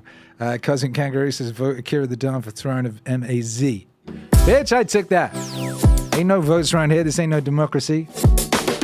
This ain't no democracy, but still, I do encourage you all to vote Meaning. Bop, bop! Wendy in the gallery. It's a beautiful day to be alive. What's up, Sheila? We got Sheila D and Sheila F up in the place. What's up? Savage Jill says, I go to enjoy rainbows again. How splendid. You never not to, baby. They were always yours. They were always yours. You cannot take what is yours. Grubkin Tittlefit says, purple sleep mattresses are cool. Cindy Bailey says, just caught me a new sweatshirt in time for the winter. That's because you're smart. You are smart and righteous. Smart and righteous. Fool Killer says, steelworkers of America keep reaching for their rainbow. Yeah, they do. Yeah, they do. Gustavo says, heard your work after JBP mentioned it on an interview with Brett Weinstein, I think. Do you know who Akira the Dawn is? Of course, he's amazing. Yeah, word around town. Word around town. Word around town. Dark says all the Dons are Akira-ing in the water. Bellissimo B says gratitude. That's right, that's right. That's one of my favorite bits, but I didn't know the Latin he was saying until now, says Cedric. Yeah. Oh, come all ye faithful, joyful and triumphant. Oh come ye to the Meaningwave autonomous zone. Number one Jim fan says, I got James L. Jones reads the Bible. Oh my goodness. There's a Tom Waits reads the Bible somewhere. Oh shit. I forgot about that. Oh my goodness. Oh! Fool Killer says, I couldn't imagine how it could be better, but Akira always pulls it off. That's what she said. Are you talking about Christmas? Yeah. Cindy Betty says, I'd rather be optimistic and wrong than pessimistic and right. How are you all enjoying the new Elon Twitter? That happened while we were away. He walked in there with the sink. Let that sink in. That's a Paul Joseph Watson joke, isn't it? That's a deep reference. That's a deep cut. Right? Let that sink in. And they let that sink in. And it was very funny for a day, you know. It was, ooh, excitement in the air. They sacked that for JJ, or whatever her name was. The woman who was on Joe Rogan, lying to Tim Pool. Just lying, guy. Tim Pool was like, what? She's like, yo, she ain't lying to Tim Pool no more. You know, shout out to Beanie Man. So some people got sacked. It really is 2 movies, 1 screen, though. Like, all this stuff, it really is. Like, my point of view, I was like, yeah, this is great. This is going to be fun. You know, they'll stop with the just like really, really blatant, one-sided sort of ideological censorship. Maybe they'll get rid of the perverts. You know, there's like notoriously like really, really just horrific stuff. Like if you're on Twitter and you just search for anything, you know, like kittens, there'll be like someone doing something really disgusting, like just some shit that you don't want to ever see. Some shit that like, some shit that you would happily get Men in Blacked to like never fucking, you know, remember seeing. You know what I mean? Even if that happened to have happened on your birthday and it was your best birthday ever, you would rather have a mind wipe and forget the best birthday ever just to get rid of that fucking thing you saw on twitter.com when you searched kitten. You know, something equally cute and nice that should only bring up delightful search results. Like Twitter is a den of scum and villainy and inequity and horror. There's just grotesque shit there. My son was like trying to go on Twitter. I was, you ain't going near Twitter, boy. That ain't for you. That place ain't for you. It's not even a place for people. You know what I mean? It's not really a place for people. I consider it a dojo. I consider Twitter to be a dojo. I go there and I see all sorts of nonsense, and I do not react to it, you know? And I therefore strengthen my non-reaction muscles and become like more powerful as a being. That's what I use Twitter for, and occasional lulls, you know what I mean? Occasional amusements, and also letting people know I've got music out. Hey, there's some stuff. But yeah, it's horrible, man. So I was like, oh, you know, maybe they'll get the gore. Maybe they'll get the gore off of the platform, and shit will be nicer, you know? Maybe that's what will happen. Not so far, but you know, it's quick, early days. I believe they sacked all the people who were refusing to remove the gore, the trust and safety people, who were very pro-gore for some reason. You know. But it's, like I said, it's really two movies, one screen. My friend Matt wrote to me, and he was a bit depressed. He's always depressed. I was like, what's up with you? What did he say? He'd written something in his what did he say? Normal people and don't understand why anyone would care about this Twitter stuff. Oh, he got rid of the flying. There was a flying monkeys thing. I was like, we're talking about flying monkeys. He said, flying monkeys is a Wizard of Oz reference. He says, and he was upset about Twitter. He writes a blog, you know, this friend of mine, and it kicked off with him just moaning about Twitter. I was like, why are you so sad about Twitter? He says he doesn't like Elon Musk. He says, my main issues are, I like Twitter. I think he's breaking it. And that's a shame. And B, I have to cover this stuff for private eye. Well, anyway, and keeping up with it all is exhausting, which is fair. But my response was, well, how's he breaking it? He hasn't done anything yet. All he did was walk in with a sink and get rid of that serial liar lady that was on Rogan telling bald-faced porkies to Beanie Man, and who yeeted a sitting president during an election. I still think that's insane. I still think that's really, really mental that occurred.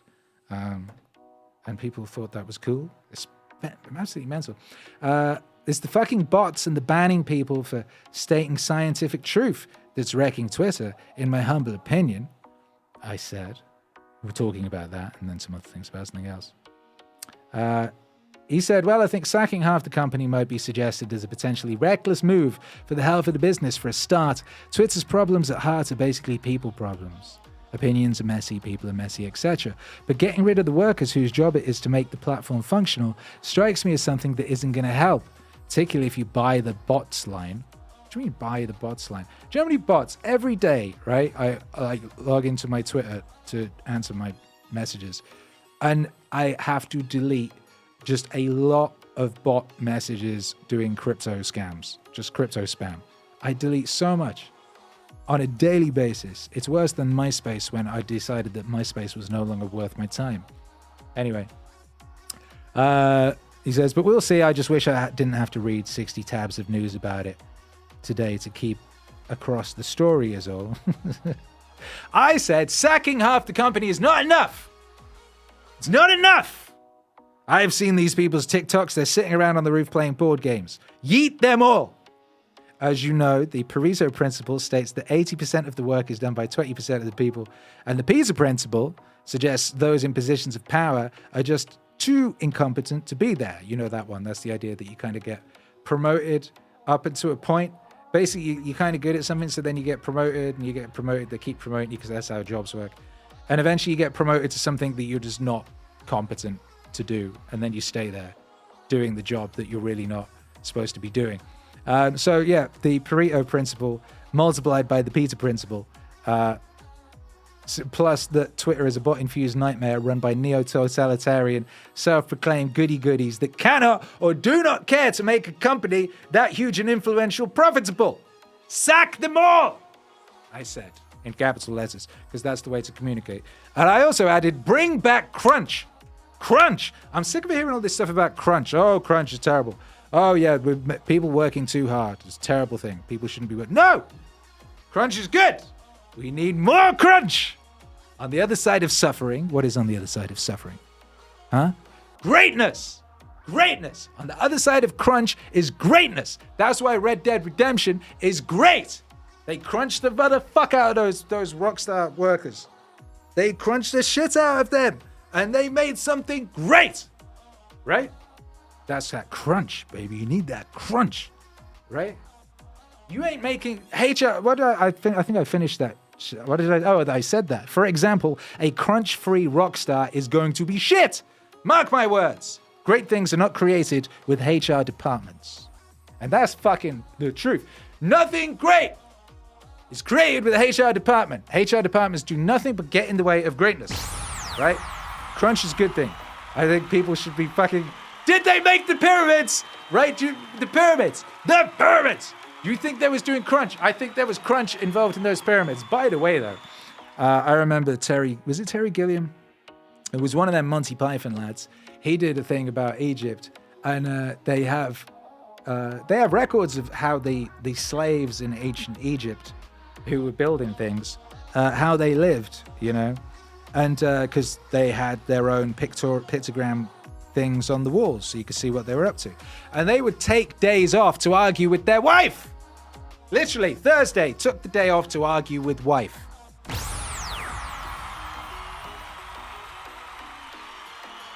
I think they needed more crunch. More crunch! You know what I mean? Shit. Right? And that's what I think. I think a crunch-free gaming industry is just going to be dreadful. It's already having major problems for various reasons.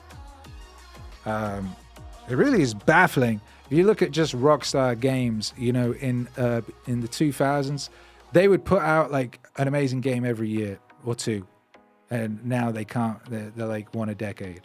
And now it's going to be even less because they ain't crunching no more, because suddenly it's like, oh, no crunching. No crunching. We'll see what the result of this crunch-free situation is, but I do not think it bodes well for anything at all. These motherfuckers, you see what crunch-free people do? They're on TikTok telling you about their crunch-free lives.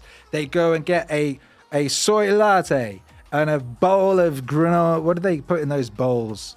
I don't know, birdseed. And then they go and lie in a hammock and decompress. Then they go sit on a roof and look at a few emails. Then they go play fucking ping pong, right? Then they go do some hot yoga. Hot yoga. Can't be doing no cold yoga, it's gonna be hot, right? Then they go do that, you know what I mean? Then after all of that, that's very stressful. So then they have to go sit on a beanbag, right? And listen to motivational TikToks or something. And then they've had enough and they go home. Maybe they have a meeting. Maybe. You know. And then they go home. A world cannot function like this. Nothing great can be built like this, and nothing can be preserved like this. This is a fast track to fucking bedlam. Is what it is.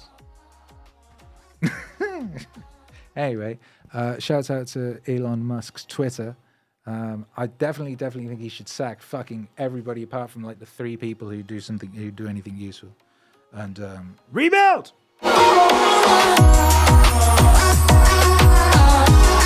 Rebuild. User deleted says they built the pyramids from the top down. Cyclops924 says make Meaningwave great. Oh wait, it always is and will be. Correct. You know why? Because I crunch like a motherfucker. Do you know how much crunch I be doing? You talk to my wife about crunch around these parts. Oh my goodness gracious me. Don't catch me going, no, I need to look after my mental health and sit on a beanbag. No! I stay till 5 in the morning, I get the record done, and it's great!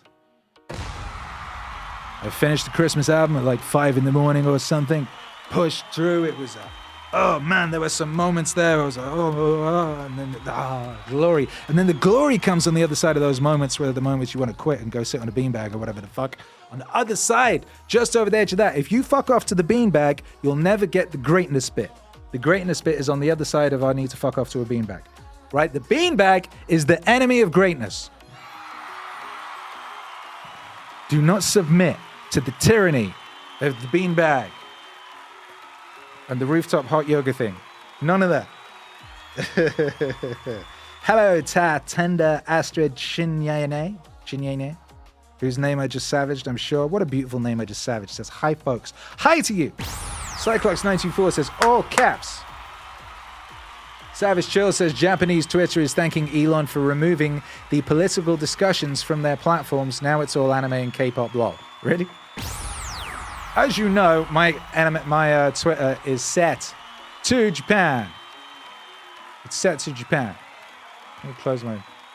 There. Look, see? There. It's Japan. And mostly what I ever see in trending topics looks like it's K-pop anyway. Yeah. So, shouts out to Japan. And shouts out to my Twitter. Oh, I didn't show you my Twitter. I didn't share the screen. I can do it now. There it is. Look, see? That's my Twitter. Look at my trending topics. Look how beautiful it is. I go to my Twitter. I don't see none of that extra horrible nonsense. I just see the nonsense from people that I follow and people who tweet me, which is quite enough. That's plenty of nonsense. Thank you very much. Plenty of nonsense. Pre-Sonus. What are you saying, you son of a bitch? I bought some stuff, I bought some things here in Mexico from companies that I bought stuff from for the past 20 years. And it turns out if you buy something in Mexico from one of these American companies like Mackie or Presonus, they won't themselves honor the warranty, and they'll refer you to some random music store in Mexico City or something and say, oh, go talk to them. We can't do it. You have to go talk to them. And you try to talk to them and they will ignore you. And they won't answer any emails or any phone calls or anything at all. And this will go on for months and months and months. And Presonus and Mackie will say, oh, well, there's nothing we can do about it. Please submit a ticket. I submitted a motherfucking ticket 2 months ago. I got tickets out the ass. All right, I got more tickets than Willy Wonka. Motherfucker. I got boletos. Mucho boletos. Más boletos? No. No necesito más boletos. Necesita ayuda. Motherfucker. Ayuda. Disgusting. Anyway, I don't know what's wrong with these people. Back to life, back to reality. Football Killer says, we will see who crunches who. Jake Guti says, acai bowls. That's it. Is that acai bowls? Cyclops says, no soy for me. Congratulations. Good for you. That's smart. Bedlam is sometimes needed, says Jake. Well, you're going to get it, so be glad. Be glad. Bungie Animator says, when do you start... Akira, when do you start working for the day if you're ripping till 5? It depends what's going on. I was up till 5 this morning, and then I got up at 9 because there was banging, and I couldn't rest anymore. It depends entirely what's going on. Really, a man should have 8 to 9 hours sleep. You should do that. You should do that as much as possible. I'm not one of these people who's like, 3 hours is all you need. You know what I mean? I don't know what time Jocko goes to bed, but if he gets up before, like, quick math, he would need to be going to bed at like 7 to get 9 hours sleep. I doubt he's going to bed at 7. I don't know though. Wes Watson gets up at 3. No, 2:30. Wes Watson gets up at 2:30, right? If you want 9 hours sleep, 8 hours sleep, you want 8 hours sleep, you need to be asleep by 5:30 if you're getting up at 2:30. I don't know, man. Apparently you need less sleep as you get older. I have not personally found that to be the case yet. I have not yet found that to be the case.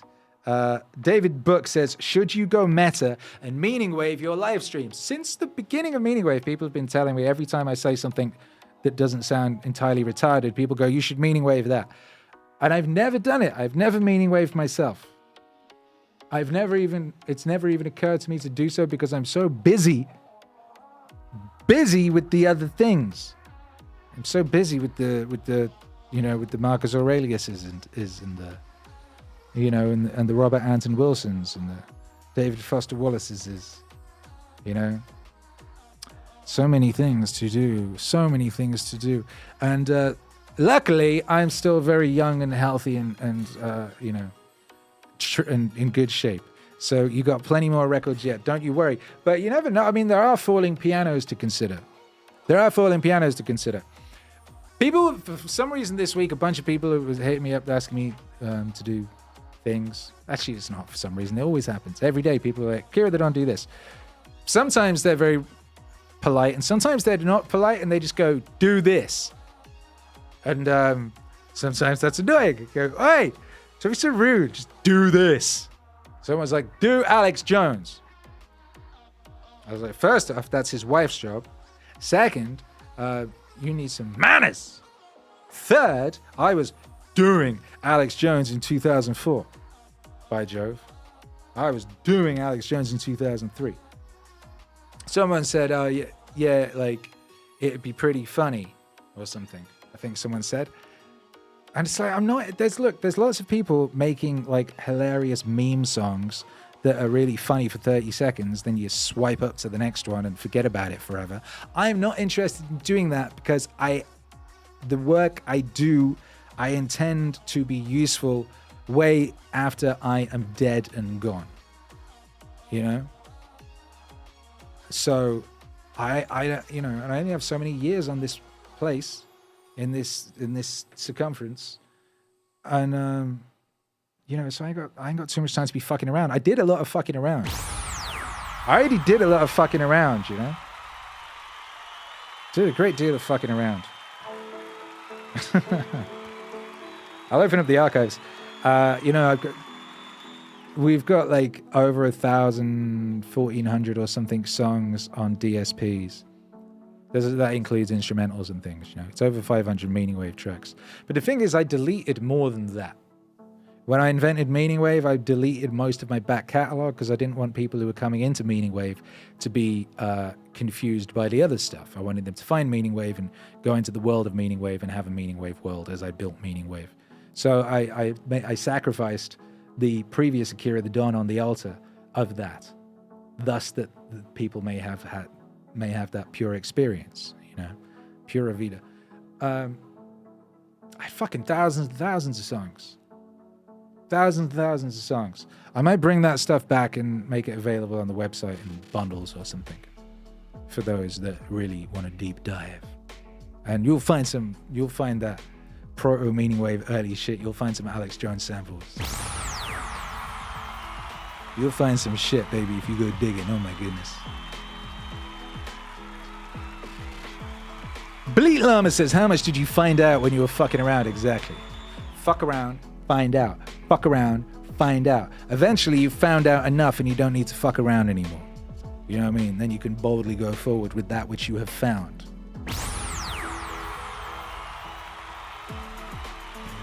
Shecky Pavel says, this is so positive and helpful for so many humans. Akira, we love your badass. Hey, thanks. What happened? You mean, what do you mean? The music or that little rant? I don't think it was that rant. It can't have been. Jack! Says, thank you, Akira, for the stream in the wave. Requesting Superman never made any money. Play in honor of the great return of the Man of Steel. God bless, sir. Savage Chill. What's up? Ryan. What's up? Ryan Will Banks. Diving deep. Infinite waters. Ha ha ha. Sheila says, would love for you to release the mixtapes. Would you? Anyone else? All right, let's get a show of hands out there. Who out there would like Akira the Don to crack open the vaults and make ancient Akira the Don stuff available? I think the only way I would do it at this point would be via meaningwave.com. Maybe in some zip bundles or something. I'm not going to put it on DSPs or anything like that. It would all need remastering and shit. At some point, I will do that. You know, I was talking with Nasty. Me and oh my lord, do you know how much music Nasty and I made that never got released that is so good? Albums and albums and albums worth. You know, it's insane when I think about it. Insane. I was some stuff auto played the other day. A bunch of unreleased Midnight Men stuff came out. There's a whole bunch of crazy Midnight Men stuff that never got released.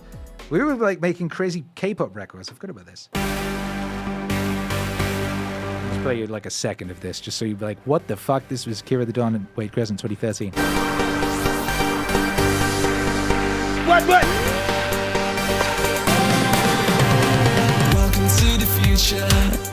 I love. 1 million conversation should really leave my home. 1 million broken heartbeats, faces in my phone. I will take them with me wherever I may roam. Tonight, this is the night. I wanna ride.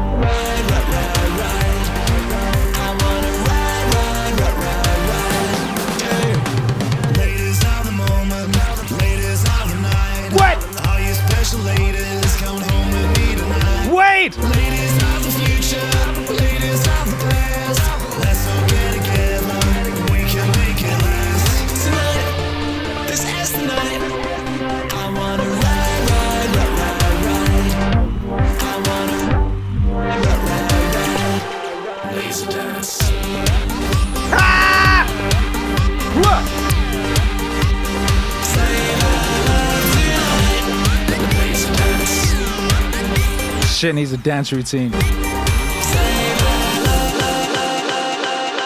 Fucking crazy!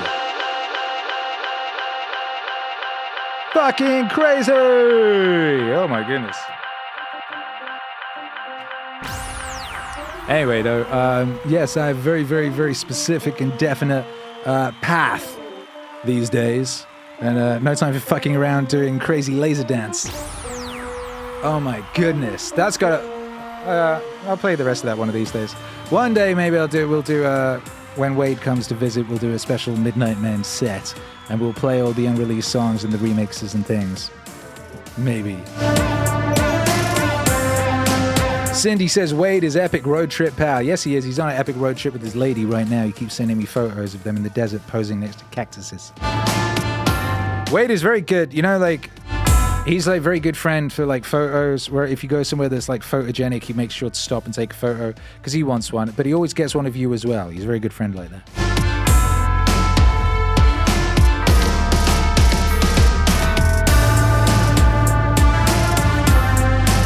Cyclops924 says, release the tapes! Sheila says, that would be cool. User deleted says, hands up, Bungie Animator says, 100. David Book says, dang, I didn't mean to derail you, lol. Did you? Who did you derail? Who got derailed? Can't have been me. Can't have been me. I can't get derailed. Impossible.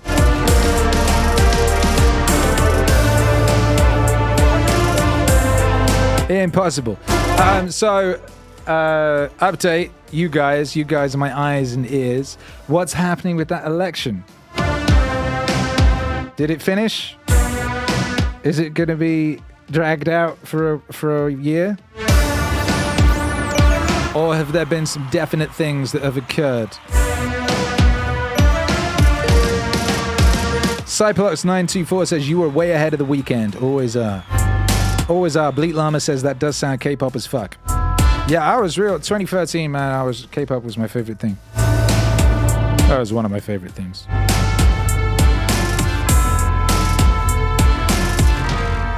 Bungie Animator says, this slaps.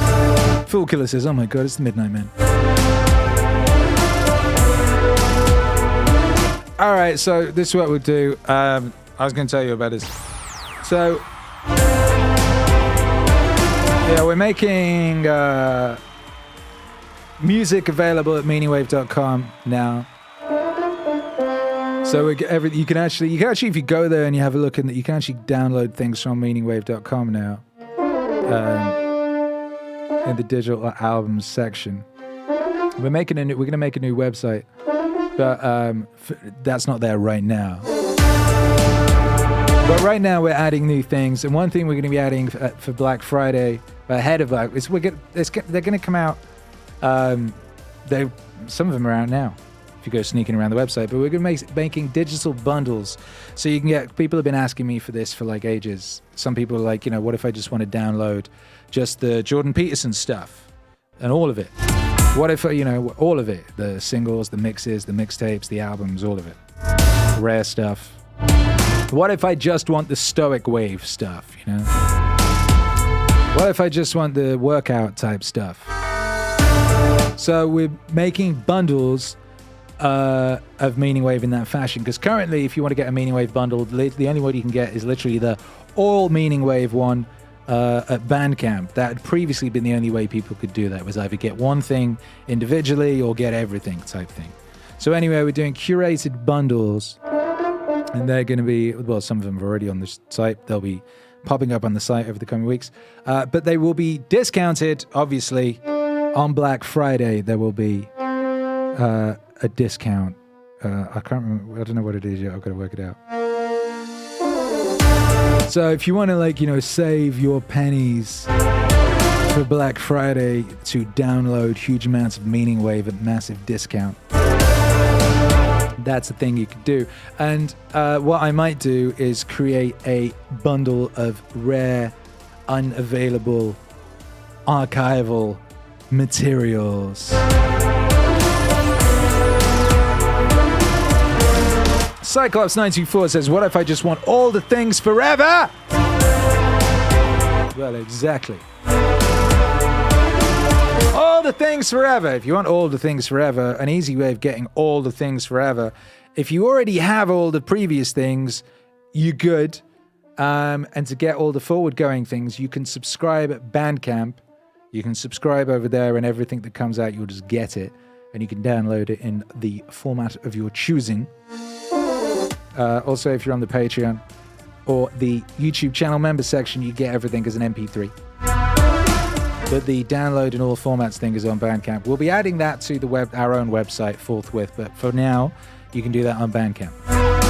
And if you don't have everything previously, then you can download everything via Bandcamp, and it's a big discount if you get everything. It's like half the price it would be if you bought it individually, which is still like $300. There's just a lot of stuff. It's a lot of stuff.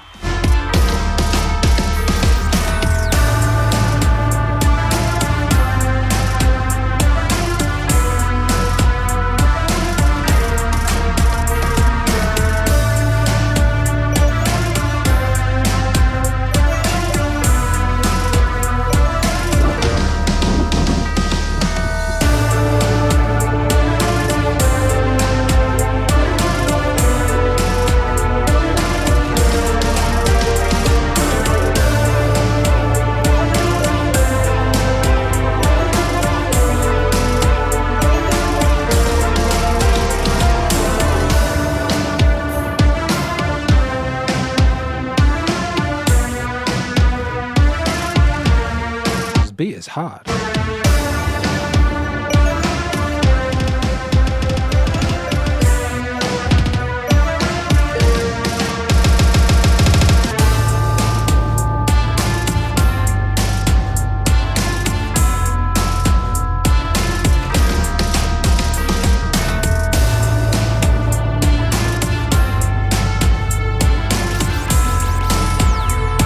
Cyclops924 says 500 plus songs for $300 sounds like a pretty good deal to me. It's actually way more than that.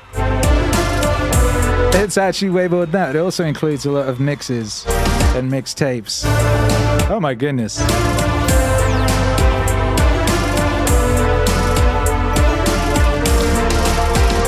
All right, no clue what's going on out there in election land, says Fool Killer, because he's smart.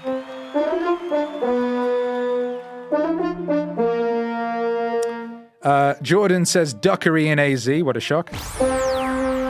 David Book says that was a good song. Thanks.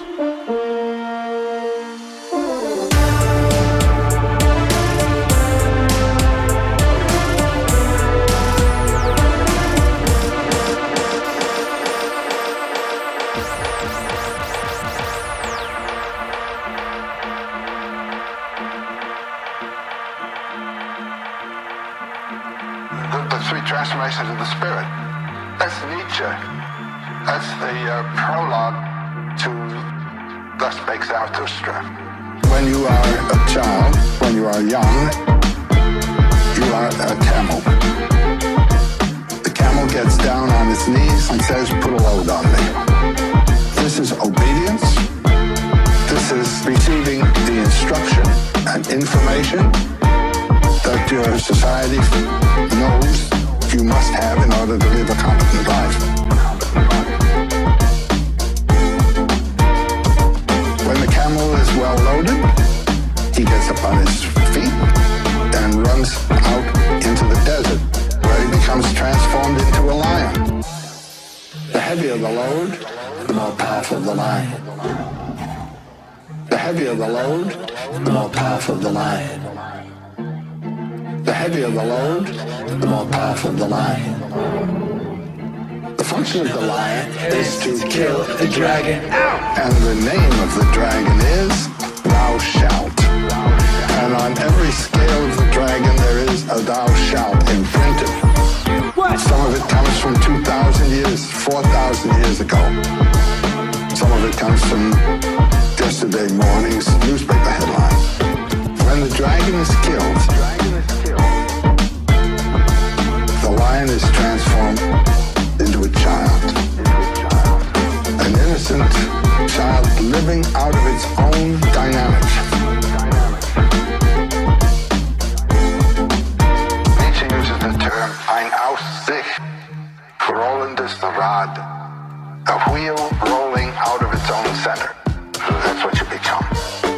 That is the mature individual.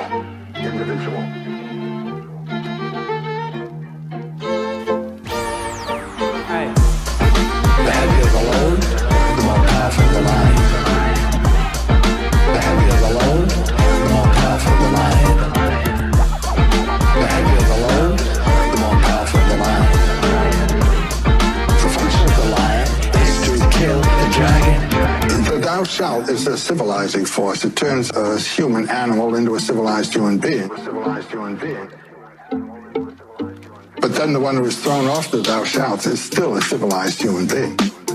You see, he has been humanized, you might say, by the thou shalt system. So his performance now as a child is not simply childlike at all. He has assimilated the culture and thrown it off as a thou shalt. But this is the way in any artwork. You go to work and study an art. You study the techniques. You study all the rules. And the rules are put upon you by a teacher. Then there comes a time of using the rules, not being used by them. Do you understand what I'm saying? Hey, the heavier the load, the more powerful the lion. The heavier the load, the more powerful the lion. The heavier the load, the more powerful the lion. The function of the lion is to kill the dragon. Ow! The heavier the load, the more powerful the lion. The heavier the load, the more powerful the lion. The heavier the load, the more powerful the lion. The function of the lion is to kill the dragon. Ow!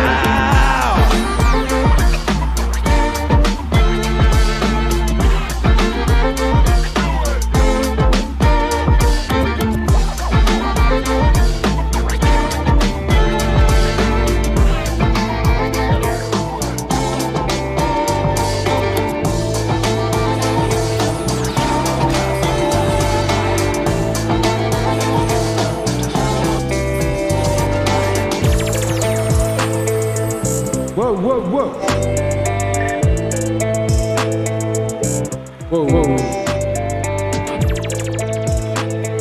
Shit.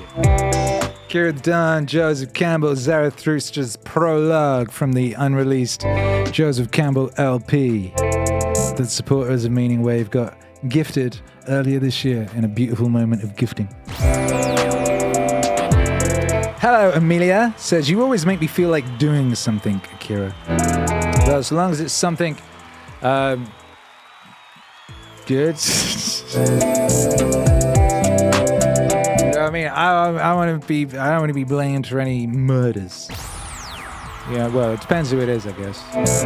It depends who it is, I guess. I guess some people there's a few people that could go. I guess if you want to get rid of some of the ne'er-do-wells. Vigilantes! Bleat Llama says gifted. Crack Croc says do! Bleat Llama says looking at buying the Marilyn Monroe sweatpants for my wife. They're nice ones. They are nice ones. Ladies love the Marilyn Monroe Generally Miserable Meaningwave apparel. 20% off for you, Meaningstream listener, for the next 24 hours with code WAVY, all caps, at the checkout. Heavier the burden, the stronger the lion, says Cyclox924. True. Bleat Llama says, does anyone know how warm the Meaningwave sweatpants are in velvet? They're warm. They are warm. They are warm. They are warm. So, yeah. I mean, they're pretty warm. Pretty warm. And they're velvet, you know, they're very nice. You stroke them with your hand and you go, oh, feels very nice. People come along and stroke you. If you're out and about wearing that Meaningwave velvet, people will stroke you. If you do not want to be stroked, be careful. Be careful. Hello, Wustricker says, Akira the Don, your music is amazing. Shifts my mindset like nothing before. Thank you. Hey, you are breathtaking. Thank you for being here. and taking the time to come in the chat and say nice things. That's lovely. Not a lot of people, like most people, here's the thing to bear in mind, most people who listen to broadcasts or watch videos or whatever don't write anything. Most people aren't going in the chat, and most people certainly aren't like taking the time to say something nice like that. So thank you. And shout out to everyone in the chat all day long. All day long. Cheers for the super chat. Dark says, blessed is be the meaning, so moted wave. Bleat Llama says, I heard the sweatpants are warm. Word around town. Word around town, velvet sweatpants are warm. True stories. True stories. True stories. Oh my goodness. Anyway. Speaking of that. I just saw the time. I need to go get on a virtual date with my familia. Virtual date with the family. There's cool shit you can do now because you live in the future. Even if your family are in Costa Rica and you're not, right? You can still get together and watch Smallville like a real family, right? You can still do that via the magic of internet. And you can use something like Teleparty, right? And then you can like watch a thing together. And if I pause it to make some hilarious comments, it pauses for them. And then they hear my hilarious comment. And I'm like EFAP, right? Watching Smallville with me is like EFAP. I like pause it every 3 seconds and it annoys my wife hugely. She's very tolerant. I'd be pausing that Smallville all the time. Look at that face. Look what he just said. Here's the thing about that. Did you see what they did there? That was a very nice bit of cinematography. Did you notice that look on that guy's face? What? All that. I'd be EFAP in Smallville. Hey, maybe that's another career. In another lifetime, if I wasn't making all that Meaningwave, I'd have a YouTube channel and I would EFAP Smallville. If you don't know what EFAP is, you're confused and you think I'm being deviant. Every frame a pause. And of course, it's a famous YouTube channel and very, very long podcast thing. They do streams. People talk about my streams. Those guys, they stream for like 14 hours talking about like one terrible Star Wars movie. One of those guys did a review of Black Widow. Obviously, I've never watched Black Widow. It's obviously, you've got to be racked with a certain level of self-loathing or at least self-disregard to watch any Marvel Phase 4 stuff. You know what I mean? Couldn't be me. I couldn't do that shit. There's another one. Isn't Wakanda Forever in a Day, Don't Get It Twisted, coming out like tomorrow or some shit? I don't feel there's much buzz. But like, that's what happened when your movie is like the supporting cast, the movie. And the last one wasn't very good. It really wasn't very good. It wasn't one of the better Marvel movies. That end sequence was like a bad PlayStation 1 game. No one would say, no, everyone was scared to say it. Oh yeah, best movie ever. Oh yeah. Oh yeah. Everybody loves like ethno states now. Anyway, one of those homies did a review of Black Widow, a Marvel movie from Phase 4 that I did not see. But I did listen to that review, and the review was like fucking 6 hours or something. It's like 3 times as long as the movie. Just basically just like breaking down on a frame-by-frame basis why it was a terrible movie, which is very entertaining. Let me look that up. Let me see if it was how long it actually was. Let me see how long it actually was. I can't remember who did it. It was one of the EFAP guys. I can't remember which one. So I can't look it up. Anyway, it's a strange thing. I remember it got to a point when comic books started getting ideologically possessed. So I stopped reading them, but I would still read about them. And then I would read message boards about them. And I'd read blog posts about them. And I'd read essays about them, but I wouldn't read them because they had all become ideologically possessed and awful. But there was stuff around them that was still interesting and entertaining. And of course, that's now happened to TV and movies and so on and so forth. Although, I told you I wasn't going to watch that Game of Thrones prequel. And I haven't watched it still But everyone's saying it's really good. Is it really good? Is it really good? Do you think it's good? Let me know, good people of the chat. Have you watched the Game of Thrones prequel? Is it really good? Is it worth spending your time on? I don't know, because in the words of the great George W. Bush, "Fool me once, don't get fooled again." Yeah. Nick Mayoga says, that's an affront to PS1 games. As the words came out of my mouth, I did think that was the case. I do actually really like the PS1 game aesthetic. It was one of those situations where like limitations bred creativity. So there's some really lovely things. Wakandi's nuts, Cyclops 924. Tahani Kiana says, love this so much. That is how I watch TV. Bellissimo B says, love Smallville. And thank you for a lit live stream, Akira. Hey, thank you for being here. Tahani says, kiss the family through the videograms for the ancestors. Amen. Mason says, where to send message about JBP vinyl? I tried reaching out through email a couple of months ago. I haven't heard anything. Oh, you should. Mamadan, my beautiful wife, is in constant communication with people about the vinyl. So maybe it's in spam. Charlotte's in the chat. Please email me at wecare@meaningwave.com. Yes, email my beautiful wife. Update on vinyl situation. We got, as you know, we finally liberated it. We got a warehouse. We done some test orders. We did a test order. It came through. It wasn't quite to our high standards. So they're sending another test order. I believe that went out today. So when the new one comes, I'll do a little video and you'll be able to see it. Hopefully it's all not hopefully. Yeah, well, I do hope that is the case. Mamadan spent a lot of time with the team over at the warehouse going through procedures to securely package it so it reaches you in pristine quality and doesn't have like fucking bumped up edges or none of that nonsense. Muy importante. Anyway, once that is approved, we will have the system in place and things will get shipped out within 24 hours of orders coming in. Forever and ever, amen. And we will live in a brave, new, wonderful utopia of vinyl shipping immediately rather than not immediately. You know, I'm very excited about that. I am very excited about that. Bloody hell.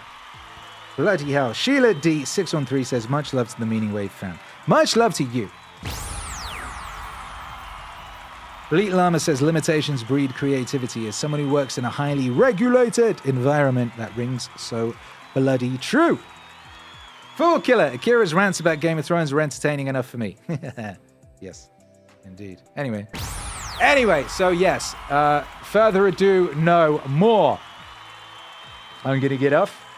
I will play a song to close out that will hopefully send you forward into the world with the right mindset. Oh, shouts out, that was happy as fuck instrumental. Shouts out to Dr. Joseph Rogan, who posted that on his Instagram. Was it last week? Something like that. Something like that. Oh, speaking of Instagram, did you notice I'm verified on Instagram now? They put a tick on me. They put a tick on me! On Instagram. Just as Elon's about to make ticks available to anybody with $8 on Twitter, where I have one, the more exclusive land of Instagram has just deigned to bestow upon me the tick. So now I can go running rampant in people's comment sections and my comment will go to the top. Ha ha ha ha ha ha ha ha ha. I'm going to go to, whoa, who's that annoying guy? You ever go to Kanye West tweets and there's some really fucking annoying guy who leaves Kanye the goat no cap on like everything. And you're like, ha ha ha, yeah, it's very funny. It's a meme for a bit. But then recently, when people have been hating on Kanye, he's been saying things like, it's really hard to say you're the goat no cap right now. It's like, fuck you. You've been eating off Kanye. You've been doing some weird algorithm thing. You've been jumping up in the comments section, making yourself mildly internet famous for being the guy who says Kanye the goat no cap, right? Your whole fucking life is based around fucking just sucking this guy's nuts. What are those things? Parasites! What are those things that live on the underneath of like sharks' dicks or whatever, right? Whale asses. This guy lives on the scrotum of Kanye's internet presence. And then when people are coming for Kanye, he doesn't even stick up for him. He says, oh, you're making it hard for me to live off you. You fucking piece of shit. You cretin. My goodness, some people have no shame. It is a disgrace. Anyway.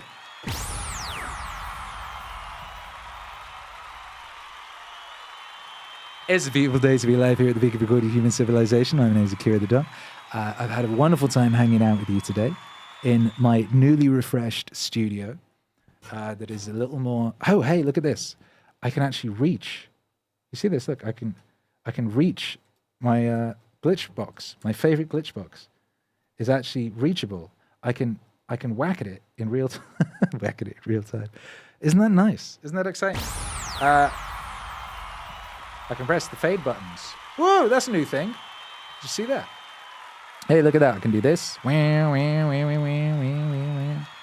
I can do that right here, right now. Right here, right now. I can even pop me up over the bottom left and you can see me. And you can see me going, doing that. So, you know, fun times ahead. Fun times ahead. And God bless you. User deleted. Says God bless Akira the Don. God bless MAZ. That's right. Shouts out to all of you all. Thank you everyone for being here. ATD appearance on JRE is going to be fire, says Bleat Llama. Yes, it is. Yamilet Lopez says, hey, Akira! Christopher Hernandez and Yamilet Lopez from Puerto Rico. Hey, good to see you.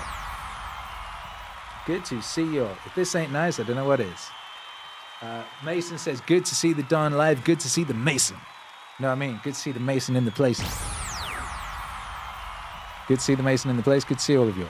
Thank you for being here. We'll be back. B-A-K like back of the bus. But remember, don't just listen. Don't just listen. I'll tell you something else. And I want to make this clear. Yo. Don't just listen. Just listen. Go. Don't just listen. Do. Don't just listen. Do. I'm not just talking. So you know, I'm not just talking. I'm doing. And I don't want you to just listen. Put this information to work. Make today count every day. Yo. What? Do.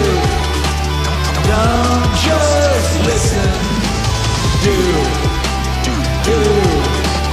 Don't just listen. Go forward.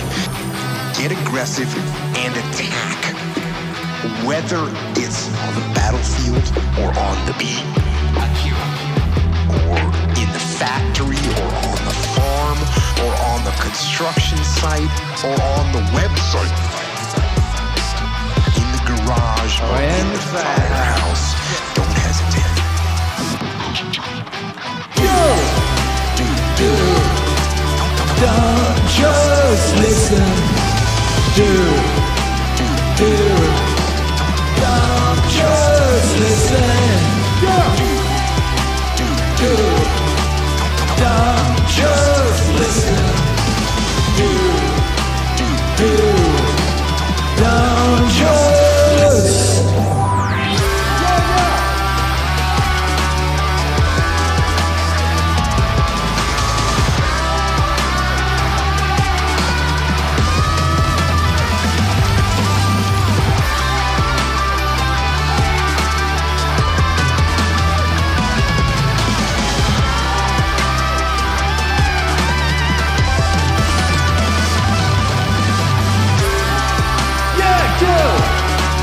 Don't just listen. Do. Don't just listen. Do.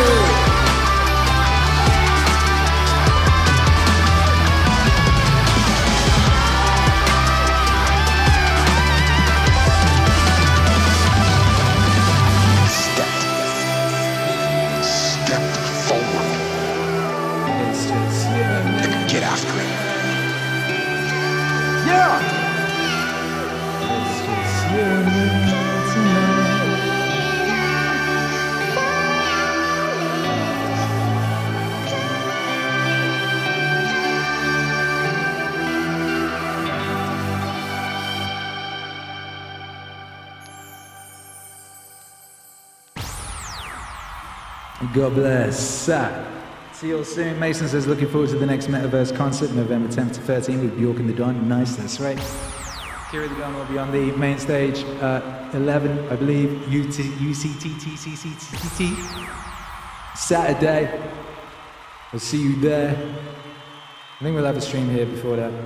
I think maybe that's what we'll do, have a stream here, then head over there together. How about that? That sounds fun. 20% off everything at meaningwave.com for the next 24 hours. Code WAVY at checkout. We've got that new single this week. We've got that Christmas album next week. We got beautiful things coming up, baby. We got so much coming up. Can't wait to share it with you all. God bless and good night.